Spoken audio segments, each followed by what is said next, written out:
Konnichiwa! Minasan, konnichiwa! Hello, everyone, and welcome to another exciting episode of Talk to Keki. I am Matt, your host, and joining me today for the fall season premiere, this fucking guy. Hi. Ethan, what's up? Yoroshiku onegaishimasu. We should do that. Do you be like Kevin Kelly and Chris Charlton together? I don't watch their English commentary. You really don't? No. You watch Japanese commentary? Yeah. So whenever they like, oh, I'm Kevin Kelly and I'm joined by Chris Charlton. Chris, yoroshiku onegaishimasu. Yoroshiku onegaishimasu. No. That's what they do. That's how they start every fucking broadcast. So we should start doing. I'm still not watching, but yeah.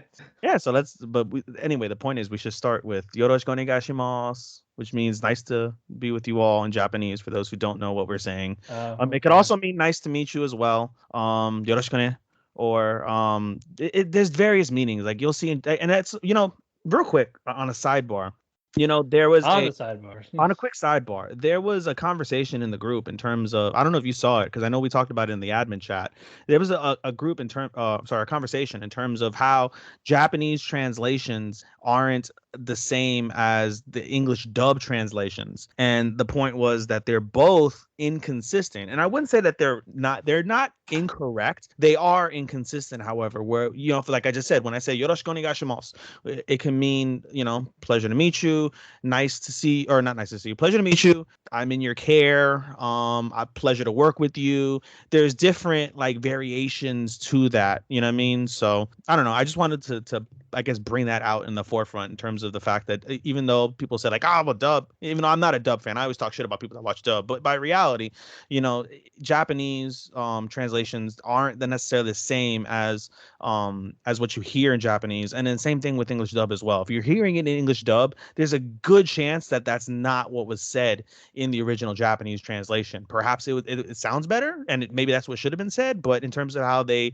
translated it's just for the sake of the show and for the sake of continuity, and not so much what was literally transcribed either in the manga or in the original Japanese commentary. So I am rank 16,800 and something in the fantasy anime league.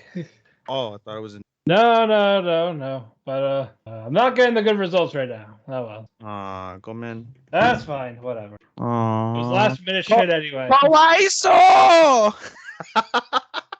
Anyway, this is the official fall season for Talk to Keki.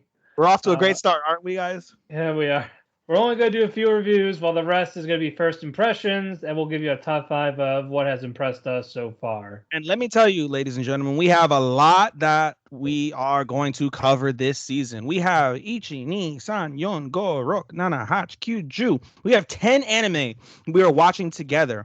Among the animes that we are, 11, including Aquatope. We have 11 animes we're watching together. We have 2 for me, so I've got 14 animes, and Matt's got a lot more. He's got 4 other ones that he's watching on his own. So 10, 11. I'm at, and we did finish 1 over the weekend. We finished 2 technically. Well, not really finished, but we can review 1. Yeah. So I'll get into that when we get to it. We'll get to it. All right. So real quick news and notes. We don't really have much. There's a single thing that I wanted to bring up, and that is Belle, the beautiful, basically Japanese version of Beauty and the Beast. It is coming to American theaters in late January. If I believe, I'm not looking at the article in front of me, but I believe it's January the 22nd. So Friday, January 22nd, it will be in American theaters. I'm very much looking forward to that. Like I said, it's the Japanese version of Beauty and the Beast. It's received rave reviews. It's made a lot of yen in Japan, and I'm very much looking forward to seeing it. Matthew and I are talking because I'm actually, unrelated to the podcast. I'm probably going to try my hardest to go up there for a wrestling event that I want Matthew to go with me, and he promised that he would. So I'm really excited to see my buddy again. But while we're up there, it's the same fucking weekend. So maybe we can watch Belle together, and we can watch GCW and fucking deathmatch wrestling together. There we go. Yay, a date weekend with my podcast host. I'm so excited.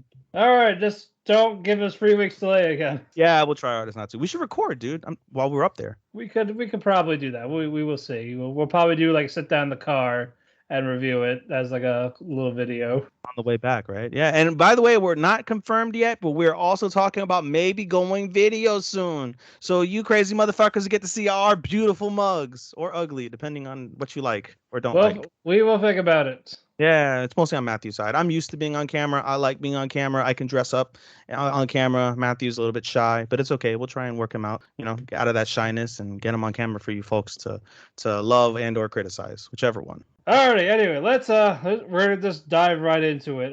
Again, Bell comes out in January. I cannot wait. But until then, let's get to the continuations. Yes. But after next time we record, we'll add Aquatop to what we're watching together because it's basically just the one thing.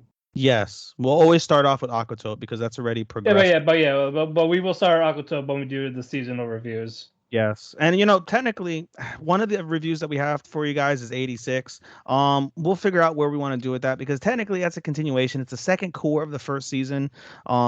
Maybe we'll basically start off with those two, Aquatop and 86, even though it's hard for me to want to start off with 86. Same thing with Jobless. There's just there's so much to talk about. All right, whatever. Well, that one, 86 you watch by yourself, so.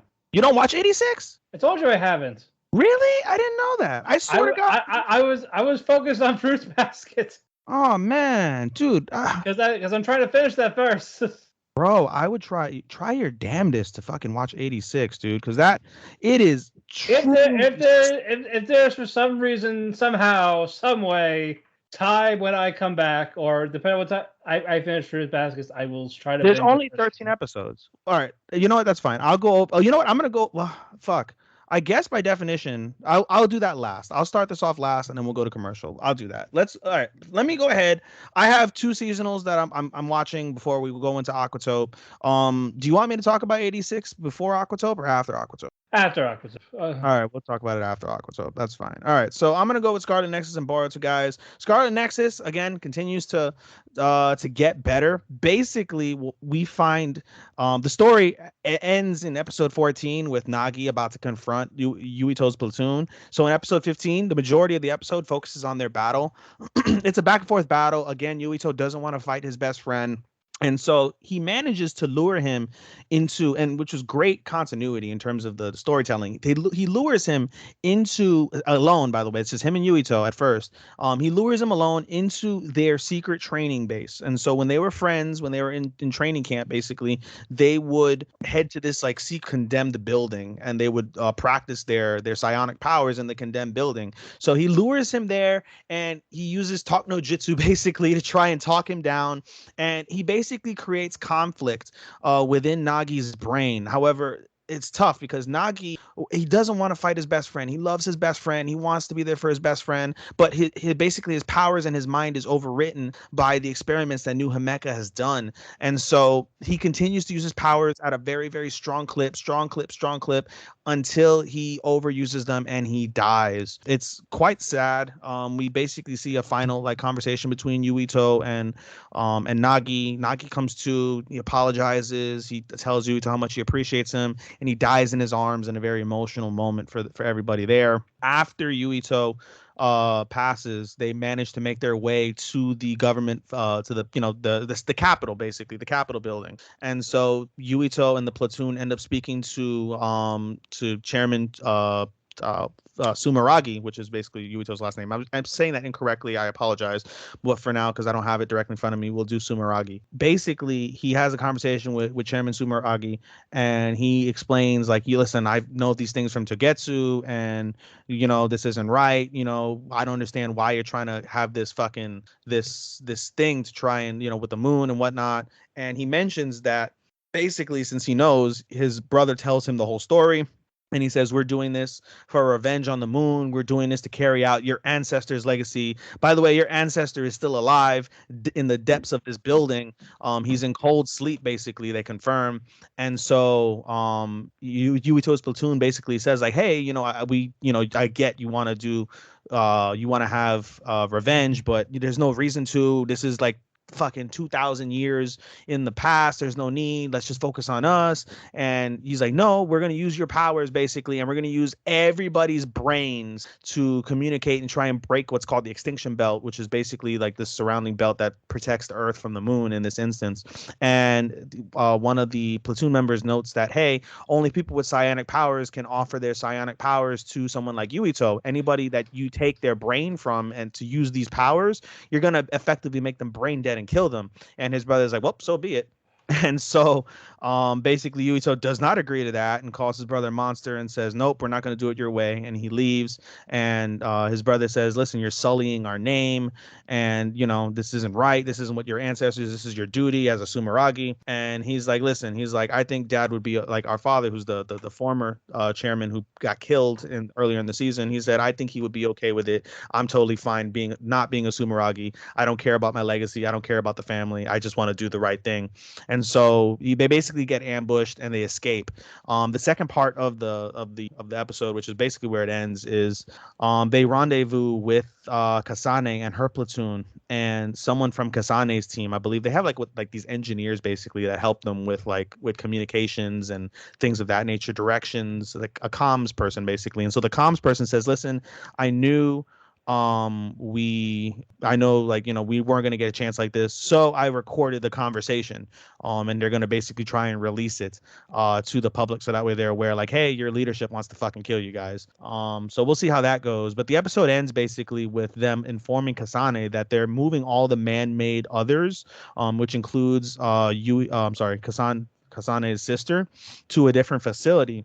And this shocks Kasane. She's like, oh my God, my sister, my sister, my sister. They also let her know that Fubuki, which is basically Yuito's captain or commander, I should say, and also Karen's best friend, or sorry, not even Karen's best friend, but Karen's brother-in-law, basically, who's his sister. Karen, for those, I don't think I've mentioned this, but Karen's sister, which is Fubuki's wife, was also turned into an other. We don't know how, whether that was an accident, whether it was done on purpose, but she's also an other. And so the whole process is being led by Fubuki, and they're transferring to some unknown location in the episode. So again, the story's getting more and more layered. If I do want to make a critique of this, which didn't help the case, is that the animation in this fucking episode was really shitty. It was it was not good animation, dude. Through that fight with Nagi and Yuito, it was pretty shitty action. So I was definitely disappointed. So this is gonna be one of those, you know, half of me is grateful that, like, you know, I'm watching this. The other half of me, and I don't know if I've mentioned this, but this Scarlet Nexus is it's a video game. And so I hear all the time, and you see the visuals on Twitter. I see them when I try to pull pictures for our threads in our group. The gameplay and the visuals of the video game are fantastic. And I think, honestly, if I would have sat down, especially because I just got an Xbox One X, Series X, I wish I had started to play the game instead of watching the anime, because I think I would have enjoyed it better.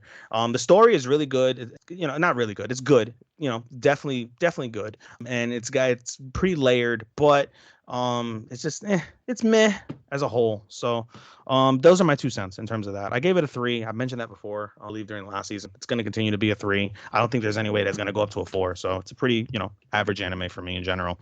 Right. My other post, Boruto, coming off the heels of the greatest episode of Boruto ever, one of the most talked about episodes ever, one of the most hyped episodes ever, one of the most emotional episodes since Shippuden with actually, you know something? It just dawned on me as well. We didn't do a review last week, did we? Of what? We've missed several weeks of these reviews. So I haven't talked about Boruto, or have I? You talked about Boruto, you talked about all that. Did I talk about how fucking we lost Kurama? Yeah. And Sasuke lost his eye? You did. I don't recall. Anyway, it's worth noting again. Yeah, you were gushing about him a couple of weeks ago. I don't remember. Man, I've had a lot of alcohol. I've got a lot of things at work. Of course you did. Of course. Anyway, it's worth mentioning again, Sasuke no longer has a Rinnegan and Naruto no longer has Kurama. So off the heels of this event, basically, it's up to Boruto to get them back to Konoha. So Boruto has to use he's trying to use transportation jutsu, and he can't. He's struggling, and basically Kawaki berates him like, "Oh, you're basically a pussy. Stop being a pussy. Fucking come up with the learn how to do it, like don't be scared, don't be scared. And Boruto gets angry at Kawaki, but because of his anger, he's able to channel that energy, and he's able to basically bring them back to Konoha. So they rendezvous on top of the on top of what's it called, on top of the fire building, on top of the Hokage's office. What's it called? Sarada notices like her father's eye is fucked up, and she's like, "What's happened?" And Boruto basically apologizes, like, "It's my fault. Had I not come through, your father wouldn't have lost his eye." But then Naruto and Sasuke basically say, like, "Listen, if you weren't there, we would have died. So, as much as like the eye is your fault, it's really not your fault because you're a fucking savior."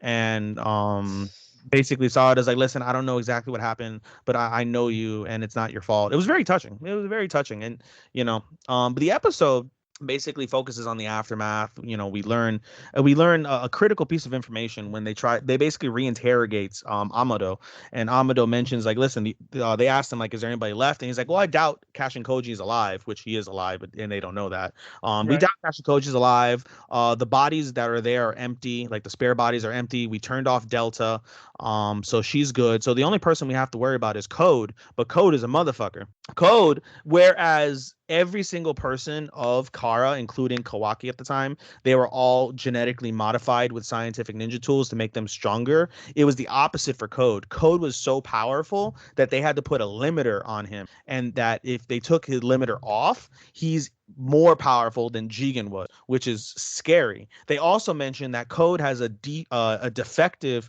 karma. They tried to put karma in him, and it didn't work out. However, he retained karma's ability. He's just not an active host. So at that point, they pan over to the other dimension where they're keeping the Ten Tails, and we see Code wake up, and his karma activates on its own, and we see a smoke cloud, and it's Ishiki. Ishiki says, listen, I'm dead. My spirit's going to be destroyed.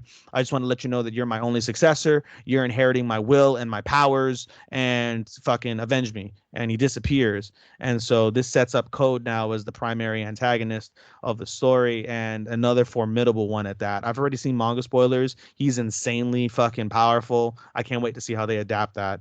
And the other part of the episode, that's the main gist of the episode. However, there's a small part, if you care about it, me and romance and slices of life. We see Sumire.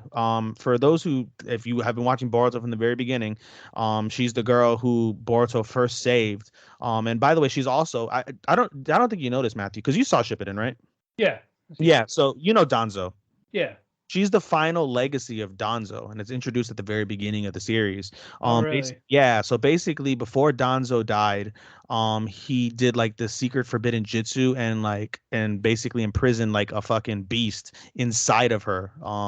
And like has like this basically like a seal on her back, and Boruto at the beginning saves her from that seal. So ever since then, she's kind of taken a liking to Boruto, and we basically see Sumire start to question her feelings. She's super concerned about Boruto. She cares so much about Boruto, which is nice, but on a different level. Like where you see Sarada and Boruto like talk, it's not really flirting so much, but they're like really, really close. They're really like best friends, and we like to like ship them. Like, oh, imagine if Boruto and Sarada got together, that'd be crazy.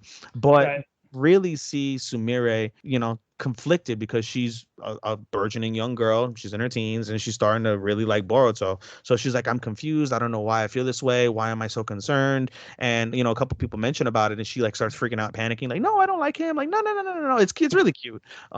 So we basically see Sumire's feelings kind of grow from that standpoint. Boruto's oblivious, just like Naruto was with Hinata.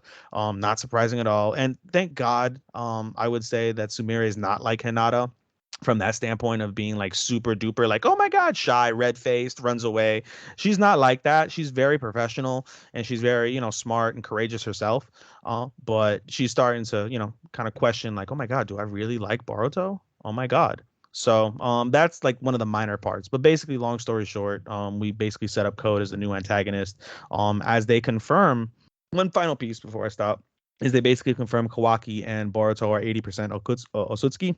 And so they're trying to find a way to reverse engineer that as we go along. So those are my two continuous. So he has a chance of coming back. Go on, or whatever you just said. Who, Ishiki? I mean, you said someone had a chance of coming back. No, not quite. So what I said was Ishiki's dead.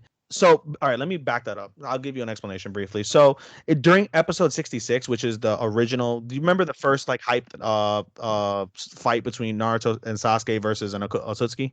Yeah. That happened like 2017. So basically, they killed that Osutsuki, but he implanted what's called karma. Karma is one of the basis of the thing. It's basically a save file for the Osutsuki. So he implanted inside of Boruto.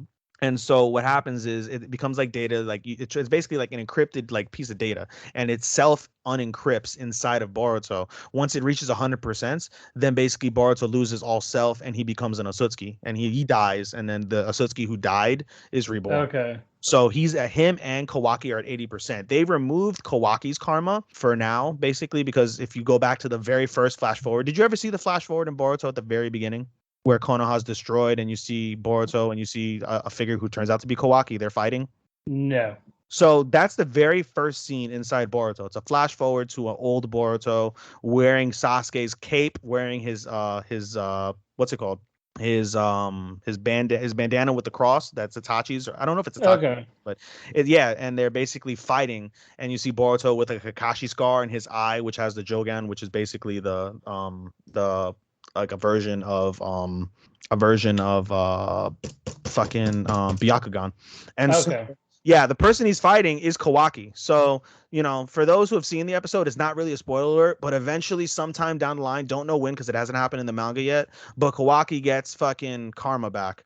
And I don't know what the status of that is, but in any case, for now, they've removed his karma, so he's no longer a host, but Boruto's still a host. Gotcha, very good. Of this Osutsuki. So, like I said, the story right now is getting even better. Like I said, I keep defending it, and it's hard to really, I can't defend how shitty some of the fucking episodes are at the very beginning, but I'm telling you, once they reach the manga portion, like the actual like canon portion, it's at bare minimum a 4 out of 5 star anime. At bare minimum, dude, because it's just getting better and better and better. But just people, they want to fucking shit over the fact that they're shitting on every single member of the old Naruto. Like, how can you nerf them? I get it, but I don't mind how they're doing it because I'm thoroughly fucking in it. All right, we're gonna stop you there because we don't want another 45 minutes Boruto. My bad. That was only 13 minutes, I think. I know, but just in case. Yeah, people don't want to hear me gush about Boruto. I get it. You can make that a Keki shop. It's not gonna be popular, but all right. I mean, you can find someone. I'm sure I can, right? You definitely can. All right, we're gonna take one commercial break, and when we get back, we're gonna talk about Aquatope and then some of the reviews that we do have for you. Stay tuned. All right, we're back. Tadaima. All right, very good. All right, now that we are back, we are going to do some reviews, continuation reviews, one episode review. Just a single one, dude, for now. Just the one, not the other 6. And then we're gonna and then we're gonna wrap that part up with one full anime we started and finished. Yes, we did. Well, first things first, Aquatope.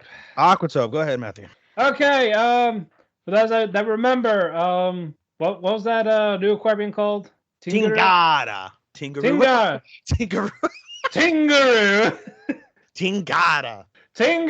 All right. Everyone's at Tingara again. And now, even Fuka. Everyone and their mother. All right. Yep. Basically, OG is handing out jobs to them. Like, hey, I know this person. Can you hire? Sure. Go ahead. And she was like, what the fuck is this? Basically. We're not doing that again. We're not doing that again. I could call someone a bitch. No one's going to Yeah, that's fine. You can call someone a bitch. Yeah. I didn't say the C word. I said the B word. We know. I know. I believe you. Anyway. Shut up. You shut the fuck up. Shut the fuck up. Anyway, it picks up where we left off with Kukuru being embraced in Fuka's arms. Like, what do you do here? Oh, I finished school. What about the movie? Yeah, fuck that. I'm done being an idol. And I was right, by the way, Matthew. It's a year. I know. A year later. All right. Either way, she's still done with high school. Both of them. Yes. They're both done. Yes. And now apparently it's like, hey, I live next door to you. Yes. Not creepy or anything. Like, I stalked you. I really thought, I was like, listen, if they're sisters, why didn't they just fucking share? Like, why didn't they share a room? Like, they could have saved on fucking rent. I don't think they could do that. mean, it's not even like it's even though they're adults at this point, so we can call it an adult anime. It's not really an adult anime because they're not fucking anyone, they're not seeing anyone, they're just two people. And as much as I think it'd just be complicated in Cougar's lease with the apartment. perhaps, but I also think I think the manga writer, or is this a light novel or a manga? Manga. It's a manga. So well, now it is, yeah. Everybody and their mother wants to ship Kukuru and Fuka. I do too, in all sincerity. I really kind of want to ship them. I think that's it. Yeah, I know that ship is set sail, and I think that's one of the points of why they're not living together is because they wanted to make sure that no one can say like, oh, are they going to get together? Like, it's not a Yuri, unfortunately, ladies and gentlemen. We'll find out at some point whether they have love interest or not. Kai is always a part of that. I don't know who Kai's going to fall for. I think Kukuru, but we'll see.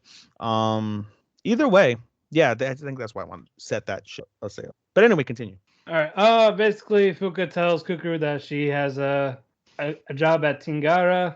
And, she has a job there. We're next door neighbors. Like, oh shit, no way. Oh my god. I can so everyone fucking moved there. Essentially, everyone fucking moved there. They're still in Okinawa, though. That's the thing. They're still in Okinawa. They're just in like downtown Okinawa. They went from like rural Okinawa to downtown. Yeah, they're near the city. Yeah. And then the director was like, okay, Tetsuji. First is like, okay, actually, before that, Fuka gets the job with handling the penguins. Penguin. I love saying it in Japanese. Penguin. Yeah. I'm not going to say penguin anymore. I'm definitely going to say penguin. And then she was like, go fuck yourself. You're going to name everyone first. You got to do their personality, their name, their number. What's their gender? What do they like? What do they dislike? You got to name all this before you even talk to me. Go. That's essentially what she did. But Fuka's up to the challenge. You have a couple of days, right? Break. Yeah, I mean, Fuka's up to the challenge, though. She's, sweet, and she's determined in her own way. She doesn't have heat with so who knows what? We'll probably get a flashback of what happened to her in school during that year. We have to, bro. It's not school. She was done with school. She was an idol. Actually, no, she wasn't done with school. But I think she was in college, I think, yeah. No, she wasn't in school. College. She was going to be a senior in high school, basically. Oh. And I think she was getting homeschooled, I think, because she wasn't in school, obviously, because she was an idol. She was supposed to go back, though, for the school year, they mentioned. So she's also a senior. They're basically the same age, like I said. Okay. So that's fine.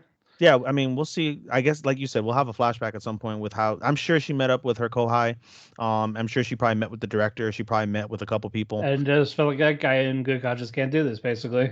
Yeah. So she mentioned it. I mean, she wrote the finale when what was episode 13, where she was on the plane and she told her kohai or the director, one of the two, she's like, I can't do this. I'm sorry. I reject it.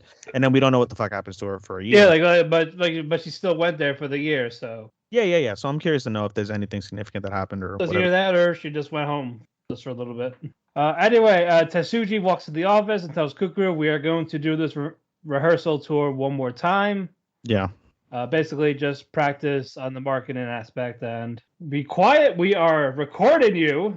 Yeah, Sean mentioning to us about how we may or may not go live. I was saying like wait till we are done recording. Then did you tell Sean we were recording? No, I should have. Then we can't talk shit about Sean. I'm muting him. You're muting him? Okay. Well, I'm muting the chat. I close off Facebook. You have heat with Matthew, not with me. No, it's like that. I keep hearing the buzzer. So you're on vibe right now. we will message you when we are done. We want to get this done, damn it. Breaking news flash. If we're not on the air next week, you know why. Yeah, because I'm not here. Well, that's true. Oh, by the way, we should have mentioned that at the top of the show. I did. I did it last week. Well, just as a reminder for anybody that didn't hear last week's episode. When we close out. When we close out of here. Anyway. And though everyone gets the email properly. No issues, right? Wrong. She goes to Chiyu, like, hey, we need the penguins for the tour. She's like, no, they're not ready. Go fuck yourself. Yeah, that. And she wants the other person. It's like, okay, I think Kaoru. I don't know I didn't really spend time trying to figure out those people's names as of right now. The girl in the green, I think that's Kaoru. But she's like, no, we're not doing that right now. Basically, everyone's saying no. Mm-hmm. It was after the last little fiasco, and then, no one's ready yet. Mm-hmm. Despite Tetsuji saying, we don't need a lot of people. It's a practice run, but we gotta make a good first impression. Mm-hmm. We'll get to him in a bit. But you actually see Fuka being determined of studying the penguins. Penguins. Mm-hmm. Penguins. Penguin. I fucking love penguins. Daisuke. Sugoko Gaisuke Like, penguin. the aerodynamic, the shape, Oh no, the the penguin. taste, the penguins. Boku no. Oh, I'm trying to. What is? I love penguins. Boku no. Boku no Pico. No, it's not Boku no Pico. Boku no Penguin. No, it should be Boku no Dai. No, it's either Boku no Penguin Daisuke or Boku no Daisuke Penguin. That doesn't quite equate though. I'm sure somebody that knows Japanese is probably just fucking ripping their fucking head off right now and going to turn us off. But probably. What was that old guy's name again? OG, something like that. Not the grandpa. Who's that other old guy? What's his name again? Umai or something like that. Umai, yes. He got caught with the ice pops. Say, hey, you can't do that here. Umiyan. Like, hey, you can't have the ice pops here. You got in trouble. Mm-hmm. Since Chiyu was like, nope to the penguins, Cuckoo was like, hey, I'm going to talk to your friend instead. Marina, hey, can she? I want to do it. We'll convince her eventually. I mean, if there's time. Mm-hmm. So Cuckoo is a little hopeful. And then they have an after party with Fuka's return home with the whole Gam Gam staff and EG for some reason. Mm-hmm. They like him for some reason. He's not bad. He's not bad. So, but he's super obsessed with fish, though. He's like the male version of Kukuru. Oh yeah, he's very. But Kukuru don't like him. He's a guy, so. And so that all that's done. They have the after party. You see Fuka studying really hard while Kukuru is being a party pooper because she sucks at her job now. It's like, hey, shut up. Your friend's here. Your potential girlfriend / sister's here. Party. And then Fuka does the test with the penguins. This motivates Kukuru to do her job well, but Fuka passed the test with flying colors, 100%, and that made Chiyu say yes to, all right, fine, we'll do it. And then you find out why, because the penguins are in a new habitat, so they're anxious, and a crowd of people would get them messed up. But they say, okay, they can only observe, they can't touch them, they can't feed them, they watch them get fed. It's like, all right, fine, we'll do it like that. We only had one family, so a group of 4 people showed up for the tour. It's like, all right, good, success. Everyone liked it. Everyone's happy. The Tetsuji's like, damn it, 4 people, you son of a bitch, you're fired. even though he said numbers didn't matter. Now they apparently did. Like, I will stone cold stun your vagina. How dare you? Jesus Christ, dude. He would. Plankton. Plankton. Plankton. Crabs. She should respond back and say crabs. I'm waiting for it. Oh, if she does that, I'm automatically making it a 5. Yeah, it's a 4. I'm gonna make it a 5 if she responds back. It's still a 4. But yeah, other than that, nothing big has happened. It's still people trying to find their groove in the new job. That's essentially it.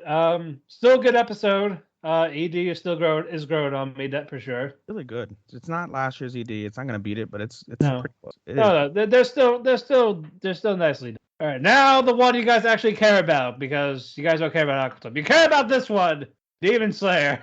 Yes. We're only doing the one episode for now.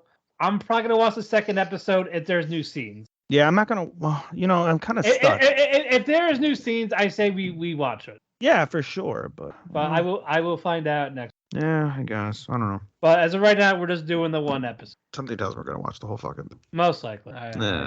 We'll see. If we do, who cares? We don't have to really review it, do we? Yeah, we'll only bring you a review, guys, on these Demon Slayer Mugen Train arc sequels if there's new content. So this brand new episode was a prequel to the movie.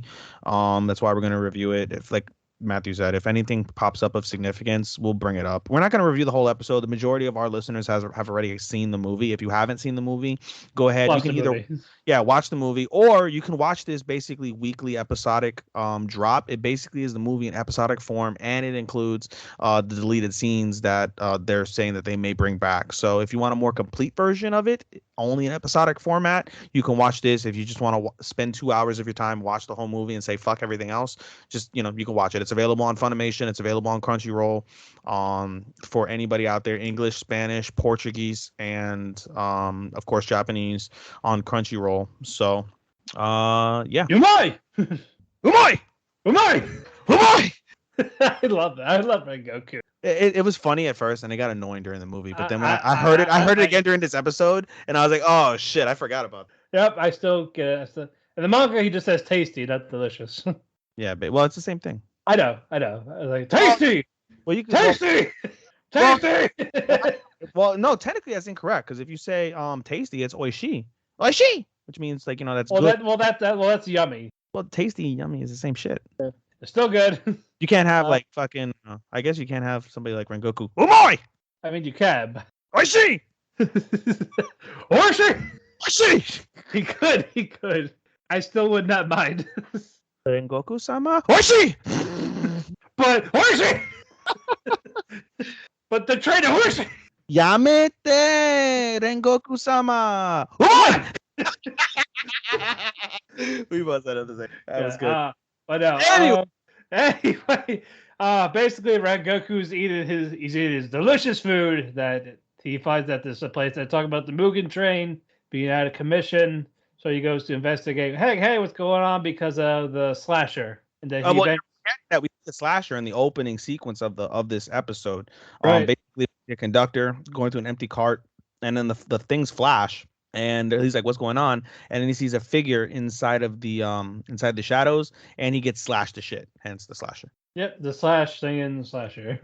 And so, by the way, basically what Matthew's alluding to is when he hears about the slasher, they comment to the restaurant owner like, "Hey, you have really good food. If you move to the city, it would be super popular." And he's like, "You guys don't know what you're talking about." And then that's when he opens up the paper, he sees Mugen Train, 40 people disappear, and they start asking about the Mugen Train. He's like, "Yeah, the reason why basically my shop sucks right now is because of the fact that people are scared because of the Mugen Train, because his shop is basically right next to the train station, or right near the train station. So people are scared because of the 40 people that were lost on the Mugen Train, as well as the slasher murderer that's there. So it's a double fold basically as the series starts." Right. Then he eventually goes to the train cart and he sees the old lady and the woman asking about the demon.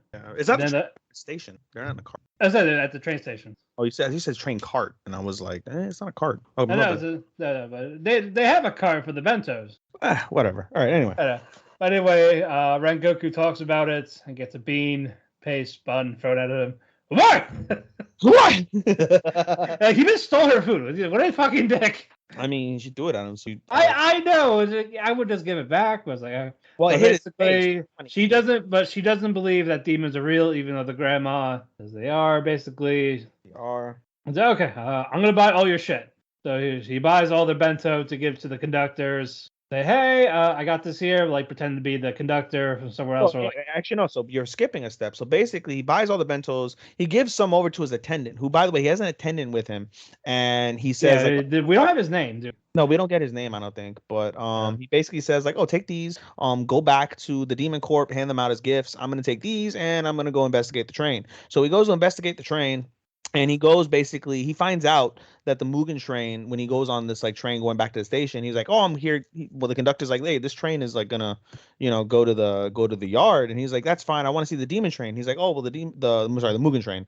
The Mugen Train was moved to a different place. Actually, we're passing it right now." He's like, "Thank you." And he jumps off a moving train. Yep. So skillfully back onto the tracks, and he basically walks to like this maintenance area. The conductors, yeah. Yeah, and he meets up with they're not conductors, they're maintenance people. They're maintenance people. So he meets with the maintenance people. He's like, "Yeah, I'm here to give you guys bentos. I was sent bentos." He's like, "Oh, everybody come get your bentos." And so there's a specific boy, and he's like, "Oh, give this bento to such and such." I forget his name, but he's resting inside the break room. Okay. And then you hear, "Oh my God!" And so we see. Yep. Then it's like, "Oh, I'm gonna go kill this kid." Yeah. "Don't come near me. I'm too fast. I killed that lady." And then Rengoku's like, "You didn't kill her. She's alive." Right. So, well, I'm going to go kill him. Well, nope, you're never going to see her again. Like, "Oh, I'm going to kill this kid."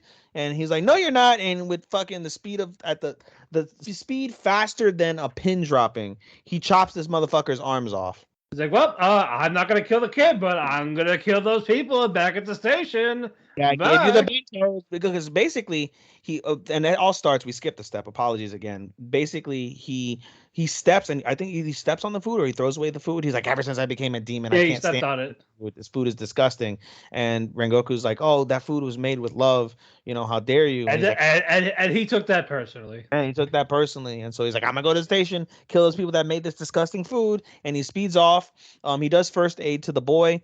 Some backup Demon Corp people come. They're like, "Oh, Rengoku-sama, we're here." Like, "Oh, where's the medical team?" They're on their way. All right, good. I'm leaving. Stable. I'm gonna go catch up with the demon. demon. Hi, no problem. What you doing? And he fucking starts power breathing, and he goes supersonic. Yep, and he eventually catches up. Like, how'd you get here so fast? Yeah, we basically. Because the granny was throwing food at the demon while the granddaughter, was like caught. Oh, the granddaughter now knows demons are real, bitch. Yep. No, you best start believing in ghost stories because you're in one. Yeah, for real, for real. And then Rengoku's like, "Oh, I'm here." It's like, "Oh, who's gonna die first, me or the girl?" You. And he chops his fucking head off in an instant. And at the moment, and it's very sweet. The reason why, again, as we reiterated, the girl says she doesn't believe in demons. The grandma brushes it off, says basically there are demons. And we find out the reason why she believes in that is because someone of Rengoku's stature saved her and her daughter, which is the mother of the little girl, 20 years ago. She breaks down in tears and says, "You're the man who saved my life 20 years ago from a demon." And he goes, "No, I wasn't, I wasn't. That was my father, And he's like, "I'm honored." I think they mentioned his father's dead, right? No, the father's alive. The father's still alive. Oh yeah. So he's like, he's like, "I'm honored to have saved your life again, like my father did 20 years in the past. I'll be sure to tell him about you. I'm sure he'll be proud to hear that you're doing well and that I saved your life again." And it was very emotional. The sun comes up because basically this happens overnight. So the sun, because like, "Oh yeah, I'm going tomorrow." Like, never mind, I'm going today. Yeah, because his attendant's like, "Oh, all's well that ends well." He's like, "Nope." He's like, "The job's not done." He's like, "There's a different demon, and it's much more powerful than the demon that we killed. It's on the Mugen train. You best believe I'm gonna board that train tomorrow. Well, actually today, because it's today." Before I go, he buys all the bento. Like, here's this free bento box. Like, all right, I'll take this one for free, but I'm gonna buy the rest. Yeah, he comes back to the station basically in the evening as they're leaving, and he buys all the other bentos. And that's where the movie that we saw began. He boards the train with the bento, and then the scene pans out to back to the daughter saying like, "Oh, he didn't have to buy the bentos." And then at the time that we see the daughter, we see Inosuke be Inosuke, and we see Tanjiro, and we see trying to tackle the train. Yeah, and we see Zanetsu and Tanjiro basically all board the train. Away they go. And the movie that we saw ends there. Definitely, that was a great prequel. Animation is still beautiful. It is so level. But again, we will watch episode 2 to see what happens. There's going to keep being new scenes that we will cover it properly. Yes, indeed, we shall. So don't fret not. So that means Marte and Angel can't really complain if there's new scenes. Yeah. It's new scenes. They can handle new scenes. They're gonna bitch. They're gonna be like, "Why wasn't it included before? Why are we watching this? Why is it the thing? Why is it only 11 episodes? I want more. Well, that arc is short, so that's why it's 11. I don't want to watch other. And the first episode's an hour, so it's technically 12 to 13. Give me all Demon Slayer. I don't want to see nothing else. Meh. All right, and now we're gonna talk about the first fall anime we started. And shut up. You can do that in your own time. Yeah. All right. We're gonna talk about the first anime we started and finished. Warrior the Househusband Part 2. Yes, and it is still fucking funny. You want to know something? This may be an unpopular opinion. I think Part 1 was funnier than Part 2. It was. I gave Part 1, in retrospect, I had given Part 1 a 4 out of 5. I went back and gave it a 5 out of 5 so I can properly give Part 2 a 4 out of 5. That's fair. There's still a lot of funny stuff. Yeah, for sure. Some of them unfortunately just did not click. Episode 6 and the majority of episode 10 were fucking absolutely hilarious. And then episode 7 wasn't really funny. Episode 8 was okay funny. Episode 9 was okay funny. And then, like I said, most of episode 10, the final episode was. And then, but a lot of great stuff. We can't cover all the 30 mini episodes. It's tough. Yeah, we can't really. I don't know. It's tough for us to be able to review Way of Househusband because, in case you haven't seen it, the one of the good things about it, people will complain about it, but I think it's a positive, is that it's done in short story format. So we basically get an 18-minute anime. When you skip the ending and the beginning, it's roughly somewhere between 15 to 16 minutes. So you get 15 to 16 minutes. Each story is basically like more or less 5 minutes. So you get three stories. Sometimes 4. Do you get 6? I thought it was you get 6 per episode. It feels way longer than that, dude. Like I feel like the episodes are longer. No, it's 6. I don't know. No, because remember in the last episode 10 it said episode 60. 5. sorry, it's 6, 6, 6, 6. Because the 5 episodes were 30, then we got to the other ones. That's the next 30. No, in all sincerity, I feel like instead of doing that, I would have preferred that they do it like TV short style instead of Onna style. Like I really wish they would have done like 3-minute episodes, like because you didn't watch. I'm sure you have seen them in the past, like a short, like a TV short where it's like 25 episodes of like 2 minutes long. They did that with a cat and a dog. Every day is fun. That was the one that I watched during spring season, or spring of last season. And so I would kind of prefer they did that. Like I'd much rather watch 25 episodes that are like 3 minutes long versus having like a 15-minute episode and have them like kind of blend. I guess there's something Netflix didn't want them to do. Yeah, I get that. I guess I don't know. There's nothing wrong with it. But the freestyle, I didn't like it. I just don't. I did. I don't like rap in anime, like Japanese rap. I don't like Japanese rap in anime. Even when I used to watch Naruto, because the first time I ever saw Japanese rap in anime was Naruto with Killer B. It just never hits for me. Like I'm never like, oh, that's so fucking cool. Like, it doesn't hit for me. I'm sure it was funny for a lot of people. I'm not gonna say, it's not funny in general. Like, the topics that they were covering were funny. Yeah. It doesn't hit for me the same. Yeah. But again, other than that, there was a lot of great stuff, especially with the dogs, borrowing the dog. Oh, the cat. You mean the cat? No, they're borrowing the dog. Yeah. I thought they were gonna mate. I was like, oh, we're gonna see the dogs fuck? No. I was like, I need to pet your dog. Could I pet your dog? It's very fluffy. He's like, get it quick. Where are we going? Dog park. Dog park. That was funny. And they're just running around like chasing the doggies. It was funny. I also thought the amusement park. Miku's attached to the amusement park. Like he's never been to one. Yeah. I was like, aw. Miku's cooking scares me, and her father scared me with the cooking. Yeah. And then the mom's like, all right, you guys need to stop. And the Takt is like, I have nothing but respect. I am outclassed. Susan. Oh god, and fuck that guy. Fuck that freeloader guy. I know, but it's like, we're like, oh look, I'm out of money. I can't be happy without money. I know, but I did like Torajiro though. Like, help me make boba tea, tapioca. That was fun. Their interactions were funny. The freaking what's it called? All right, I'm back. Yeah, my partner just got home. Yeah, again, the tapioca stuff was great. Tapioca stuff was great. I always Loki loved the when he's like having the moms like the housewives conversations. Yeah, I love how he just fits in perfectly. He fits it perfectly, and he starts like talking in Yakuza talk about nice, simple things with his wife, and they're all scared shitless. They're like, "Oh my god!" Is that like, what is he? Like, what is she? Meiko basically domestically abuses Tatsu, and they're like so concerned for him. Like, here, take this candy.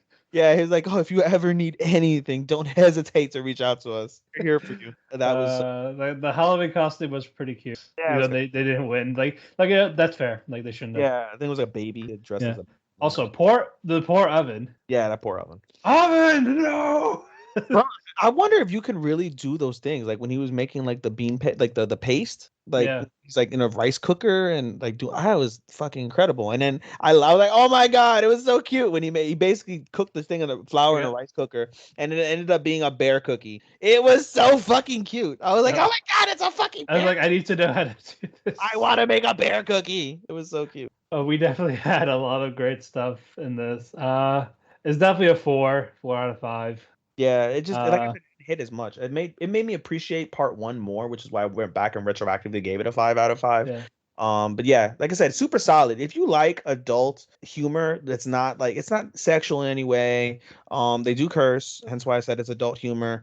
And just if you can relate as somebody that like is super OCD, or somebody that enjoys like cooking and cleaning, and or somebody who enjoys just seeing a Yakuza like just be fucking being a house husband.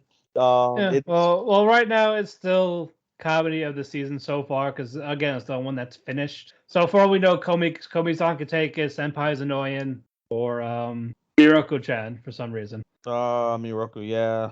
Well, we'll get to those in a second. But I think we're not watching a whole lot of comedy outside of those. No, there aren't that many comedy, honestly. I mean, if you go over, well, Ganabre is an ecchi. It can be considered comedy, but it's really more of an ecchi. But it's definitely not. It's not for in House. No, not at all. Yeah, it's just more. It's more on the sweet side. Yeah, Meiruku is horror comedy, so that's one comedy. Jobless is not comedy, although we'd laugh hysterically at some of the fucking things that Yeah, we've because seen. he's Ruji is a dickhead.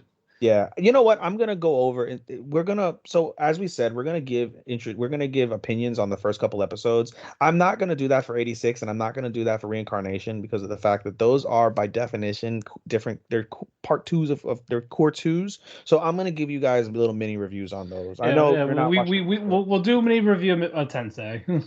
Yeah, we'll do Just on this 86 is all you. Yeah, I'll do a mini Oh, yeah, 86. we're gonna do that, and we're gonna talk about everything else we are watching, separating Yeah. together. Yeah, Takt isn't. We'll just go over the list real quick. Takt isn't a comedy. Banished Hero. Banished Hero kind of is a comedy. You watched it, right? Which one? Banished Hero. No, I thought you did. I did watch it. I thought you were watching it. No. Oh well. Yeah, that's for you. Otame is for you. All right. I'm like, fuck, man. I thought we had a lot. Senpai is annoying. Is That's us. us. That's us. Yeah. Komi So is us. We don't have yet. we haven't had Komi yet. We haven't included in the list. That'll come out October 23rd, I And believe. Ryoku 22nd. is just passer. Not funny or scary. Hey, I mean, it's scary. It's creepy. You know me. I don't do well with horror. World's Finest Assassin is not. Planet Men certainly not. Fairway Paladin's not. My Senpai Knowing is a rom com, so it's got a little bit of comedy in there. But yeah, I think Way the House Husband is going to win comedy of the season. I think unless something changes. I think it'll be Komi, for being honest. I think Comey. Well, I don't know. We'll see in terms of. I think that might win romance of the season, but we'll see how it all plays out. How it all plays out, indeed. All right. We're going to talk about stuff we have not watching, which is you were going to start with 86. Yeah, so I'm going to give you guys a little review on 86. As I mentioned before in the previous segment, 86 is basically core 2. This is core 2 of 86. The core 1 happened actually in winter, I believe, of spring. It was spring, sorry, spring of this year. So we're at core 2. We're at fall now at this point. And 86 is going to be in the running because I mean, fucking the AOT starts in December, even though it's considered winter. Demon Slayer's new anime, even though they're going to consider it through the fall season since they're running the Mugen Train arc. By definition, I'm not going to count that as a fucking thing because the newest material isn't coming out until December. JoJo's not coming out until December, even though it's considered a fall anime as well. 86 has a really good shot. Maybe not in the general public because they're going to count all those other ones, but for me specifically, since I'm not counting those, 86 got a really good shot to basically win anime of the year. We got some surprises that may give it some competition, but 86 is just absolutely fucking stupendous. For those who don't know what 86 is about, 86 is basically it's kind of like Code Geass in a way where you have mech action mixed with discrimination, hardcore discrimination. And so basically the Republic, this country called the Republic, they tout that they have autonomous mechs that are fighting this war and that no casualties are being produced from this war. However, the reality of it is they've segregated a segment of their population called 86, which basically everybody's all human, but they have different skin color, hair color, backgrounds. So they segregate them all to go die. And the only people that are left inside this utopian city are white-haired white children. So it again, it deals with discrimination and it's kind of got like a European vibe to it. It kind of really reminds you of Nazi Germany. If you're uncomfortable with that, unfortunately, that's the vibe that 86 gives, but it's not in one of those like, oh, death chamber type of way. Like you're not going to be offended from that manner. It's just the principle of the discrimination and the segregation that they've produced and basically the acceptance like, oh, we're going to send these motherfuckers to die and fuck them. Core 1 was fantastic. I gave Core 1, I believe, a 5 out of 5 during the spring because it was absolutely stupendous. Core 2 starts off exactly where Core 1 left off. Basically, the 86 that were left, I believe there are 5 of them left after their battle where they all might have died. They're all saved by this other country that basically is like a republic. It's a really, for now at least, it's a good country. People of all sorts of genders, races, colors, whatever they all basically are together in unison in this country. Again, it's got European vibes, so you can kind of think of it as World War II, except it's kind of more mech, obviously a lot more mech. And so the story basically concludes how the 86 they have found salvation, and these episodes you get a real good insight in terms of the struggles of people that are coming from war orphans, and people that deal with PTSD coming from war, and again the fears and of the segregation and the triggers and all of that. You get a really good glimpse of that because this is all stuff the 86 experience while they're inside of this beautiful country. They're free to do what they want and live their lives, but all they know is the battlefield. All they want to do is the battlefield. And on top of that, they do want revenge on this country that casted them aside, left them for dead, and didn't give one iota of a shit about them. It's truly magnificent in terms of how the story goes. They've also incorporated a new character in their little group, and it's the last princess. She's the last I forget her name, but she's the last princess of basically the Legion. The Legion is this force that are trying to like kill the Republic. So basically, the 86 were fighting for the Republic, and the Legion are the people that are trying to defeat the Republic. So she was the last princess who ordered the Legion to attack the Republic. And she's like, if you have anyone to be mad at, I'm the person to be mad at. Although she's like no more than like 11 years old, so I don't know how she is claiming this, but she basically said, like, they basically told her, like, listen, we're not mad at you, we're mad at the country that casted us aside. You weren't the problem, the Republic's the problem, and we want to fight for this country to get our revenge on the Republic. And they take her along with her. Meanwhile, our other main character from the Republic, who sympathizes with the 86 and wants them to basically be full-fledged citizens in this racist country, Lena, she was demoted after the end of Core 1 she went from major to captain, and she's just a complete bitch at this point. Like, she's angry, she's disenfranchised, she doesn't care, she fucking openly mocks the basically her superiors without doing anything to basically get herself killed, in essence. And it's a night and day type of shift from Lena, the innocent good girl who had sympathy for the 86, to the destroyed soul that Lena has, where she's just pissed off at that she has to work for this fucking country that are full of racist pigs that hate these people that are were just normal people before this whole war happened, and now they're ostracized for having red hair, blue hair, black hair, or like dark skin, or whatever the case is. It's quite fucking sad. But like I said, just the dynamic that they share, that she has, and everything is just absolutely fucking stupendous. I cannot recommend. If this is definitely this. I don't know. I haven't made my top 5 yet. We'll do it at the end. But this is damn near close to being my number 1 recommended anime. If you must watch, please, you must watch 86. You will be blown away. If you like amazing mech action, sorry. If you like amazing storytelling and are okay with uncomfortable subjects like segregation and things of that nature, yeah, watch it, Matthew, watch it if you get a chance. You're only 13 episodes in. I've tried. You're only 13 episodes in, so it's not going to take you all that long, and it's fucking fabulous. It's absolutely fabulous. So that's my mini review in terms of where we're at with 86. Episode 14 comes out. It comes out every Saturday. So if you want to catch it, it's on Crunchyroll. It's Crunchyroll exclusive, and again, can't recommend it enough. Go out and watch it. I'll be giving you guys weekly analysis on that since Matthew's not watching for now. So all right, now the ones you're watching by yourself. Well, I mean, that was when I was watching by myself. But aside from that one, I'm talking about the actual one, like the actual Naka situation. The newer ones that we're watching, I have 2 others, basically. Banished Hero. It's not the official title. I shortened it to make it easy. The official title is Banished from the, and we have a lot of those this season. We have a lot of long titles. Banished from the Hero's Party, I decided to live a quiet life in the countryside. That's the official name of this. It's an isekai. But basically, the story revolves around a hero who is the basically the older brother of like the best hero inside the hero's party. He's not all that powerful though. Like, he's adequate, but he's not like that powerful or compared to the rest of the group. And so her basically lieutenant in the group, the number 2 person in the group besides the hero, is this complete absolute fucking asshole of a guy. I forget his name, but he's just a fucking dick. A complete and absolute dick. And he basically says, like, listen, you're a pathetic piece of shit. You bring your daughter, you bring us down, you bring your sister down, who's the hero. You bring her down. She has to protect you. She can't do her job effectively. You suck. Get the fuck out of our party. Leave all your shit. And that's that. And so he basically reluctantly agrees, and he basically goes to live in a countryside. and his ultimate objective is basically like one of the things that he's really good at is gathering herbs. So he gathers herbs. He basically is content being a D rank adventurer. He's got no qualms with that. And throughout the episode one, we actually see like, oh, dude may not be the most powerful person in his group, but he's pretty fucking powerful. Like he's basically every person has a skill in this anime. They basically have like a skill. I forget what it's called. I think they call it a calling. Every person has a specific calling, whether that's superiority with a specific magic or sword play. So he has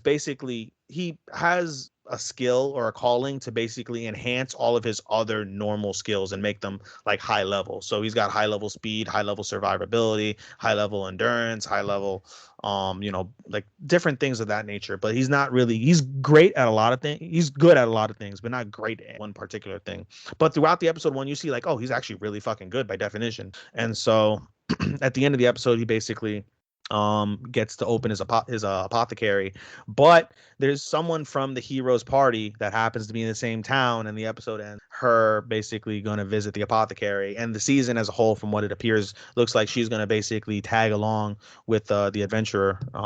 And yeah, we'll see how that goes. By the way, his name is Red. It's an alias. I forget. There's a specific name for it, for whatever it is, but the main character's name is Red. So, and in the new adventurer, who we need to know, her name is Rit. So Red and Rit basically are gonna be their own thing. And the asshole that I mentioned, his name is Swara Aries. He's a complete absolute piece of shit. So, that's banished from the hero's party. I decided to live in the quiet life in the countryside. We'll call it banished hero. The other one is Otome Fairy Tale. It is very much kind of like it's like a more wholesome but more fucked up version of Duke of Death. So the setting is basically in the 1920s, and the heir of like some famous family or powerful or rich family, he gets into a car accident and his mother dies and he cripples his right arm. His father, who is already an asshole to him, basically says like, listen, you're fucking useless. I don't want you part of the family. Go fuck yourself. I'm gonna send you out to the countryside. His siblings that are there, his remaining siblings, are like, oh, we wish you would have died instead of mom. Like, you're worthless. Get the fuck out of here. Whatever. So he's banished to like the mountains basically, and he's basically all fucked up. Like, he never received from his family. No one told him he loved him. He hates his family. I'm banished. I'm just gonna die here because I'm a cripple. Blah blah blah blah. And then he's 17, by the way. And then one snowy night, a woman shows up to, or I shouldn't say a woman, I should say a girl. A girl shows up to his basically villa and was like, hey, I was sent here to be your wife, and I'm gonna be your wife now. And he's like, huh? And they flash back to where basically his father's like, oh, I guess I'll buy you a fucking wife so she can help you outlive your life, you pathetic shit. Get the fuck away from me. And so he buys a 14-year-old girl for his son. The girl's family basically sold her off because they're in extreme debt to the father. And the father's like, all right, I'll forgive your debt if you sell your daughter to my son and go live in the countryside, get the fuck away from my existence. Okay. And so the boy is kind of like Bochan when he's in despair. Like, he doesn't understand love. He doesn't understand what it's like to be cared about. He doesn't understand why this girl, her name's Otome. I believe her name's Otome. Let me check real quick. I'll give you the names momentarily. Give me 2 seconds. Ichi, ni, san, yon, go. That's 5 seconds, actually, guys. So the main character's name is Tamahiko. So we'll call him Shima because it's easy. Shima-sama. And then Yuzuki is the girl's name. So basically Yuzuki was brought up in a girls school, and she does everything. She sews, she cooks, she cleans, everything really well. But the sad reality is she's a 14-year-old girl that was sold basically to be a bride because of her family's poor existence. So that's the fucked up part. But given that it's 1920s, it was something that happened back then. It is what it is. The story itself, though, really focuses on what it's like for Tamahiko, who's in despair, can't sleep, pissed off, in pain, upset, to basically be nurtured into a kinder soul by the beautiful soul of Yuzuki. And I think, honestly, out of all the ones that I've seen, if it's not Komi that wins couple of the year or romance of the year, I think Otome might, because just on principle of the way she is, she's fucking wholesome. This anime is very wholesome when it comes to the interactions with Tamahiko and Yuzuki. She expected, when she first got there and she saw Yuzuki's cold demeanor, she expected to get beat. Like, oh, I'm gonna get beat, like this guy's a dick. And he asked, one of the glaring things is Tomohiko asked, like, how far did you travel? And she goes like 10 something, basically like 10 miles. We'll call it 10 miles up the mountain in the snow to see him, to be with him. And so the first thing he does is he puts his jacket on her and was like, "We don't want you to catch a cold." And ever since then, basically, she falls in love with him, wants to fall in love with him, wants him to fall in love with her. It's very, very wholesome. So if you can forgive the aspect of being sold into bondage, basically in essence, in the 1920s, the story itself between two people, one cold, one beautiful, and their love story is actually quite nice. Very good. All right. For this time, I'm seeing more than you in Yeah. terms of what you're not watching. 4 or 5. All right. I'm gonna start with Visual Prison. Mm-hmm. This is basically Vampire Battle of the Bands. That's weird. It is very, very fucking weird. Mm-hmm. But animation is a mix of 3D and 2D. You mostly get the 3D CG parts in terms of when they're performing these songs. And Yuki basically knows his band Eclipse, where Julita sings the song "Guilty Cross." Mm-hmm. And it's like, okay, like I hear that he really liked that song. Like he wants to sing, like Julita. Mm-hmm. So it's like that's his goal. He wants to sing. And out of nowhere, you see the new Eclipse, which is these two brothers basically. They do their song, and then the other band, Lost Eden, does their song. One of them gets their blood sucked, and that made Yuki like he has like a red eye now, like he's a half human, half vampire. So like, oh, this is interesting type of thing. Mm. Like he was chosen to be his own band or something. And he eventually meets Julita above on the roof. Mm-hmm. And it's like, so shit, like I really hear like this is really you type of thing. Mm-hmm. Like yeah, and you find out he's retired. He doesn't sing like he used to. It's like, hey, do you sing? Like I want to hear you sing. It's like I don't sing. It's like, oh, but I heard you in the alleyway say you wanted to sing like me. Mm-hmm. I was like, oh, okay. So he starts playing the piano, and then Yuki starts singing that song, "Guilty Cross," which was his song, and like, he sings really well actually. Mm. And then you see the Scarlet Moon like drip blood to him. Because basically they want this to please the Scarlet Moon. If you please the Scarlet Moon with your music, you get this immense power. Mm-hmm. So that's what they're competing for. It's like once a year type of thing. Mm-hmm. Like, hey, Yuki, like, are you going to? Basically, are you basically going to make your own band and participate in this? Mm-hmm. Before he gives his answer, credits. Mm. I honestly, it's one of those last minute things I wanted to watch. It looked interesting, but nothing really. There's nothing groundbreaking. It's a vampire thing, but again, the fact that it's basically music, that's what attracts me to it. Mm-hmm. So I'm probably just gonna keep watching for now, just for the songs. I mean, I'm so over vampires at this point, dude. Like I'm mostly watching for the music. Yeah, I really blame freaking what's it called? Noblesse. Noblesse was kind of disappointing in that that was the wrong one for you. Yeah, man. Yeah, it killed vampires for me. It's not bad, but this one there's nothing special about it either. But again, the whole Battle of the Bands is interesting. Yeah, I will say that about the anime that we're watching, or at least that I'm watching. I've got nothing that I can say is like mediocre or like shitty. Like I don't have anything that I'm watching that's meh as far as I'm concerned. Honestly, this is probably the only one. Yeah, because the next one, Tricorder Window, this second episode got better. Did it? Yeah, like surprisingly. It better because it's not corny. Better because it's more gay. Less gay. No. Like they toned down the innuendo, and like when there's stuff in like gay related, it's not like it just fits. There was like a more natural type thing in terms of the yaoi, and I actually like the villain. Yaoi. Boys are rubber. Yowie, wowie. Okay, Bray Wyatt. And I actually am more intrigued with the villain. Because you actually see her second episode. She sees them second episode. So basically, there's a book clerk, Kosuke Mikado, who he can see spirits, and he wishes he has it. But there's a guy, Rihitu Hiwakawa, because he's basically an exterminator for these spirits. Mm-hmm. It's like I've been looking for someone like you, like. So he touches him to like connect to him. So basically, like, hey, you can see what I see. Like I can see what you see. Where'd he touch him?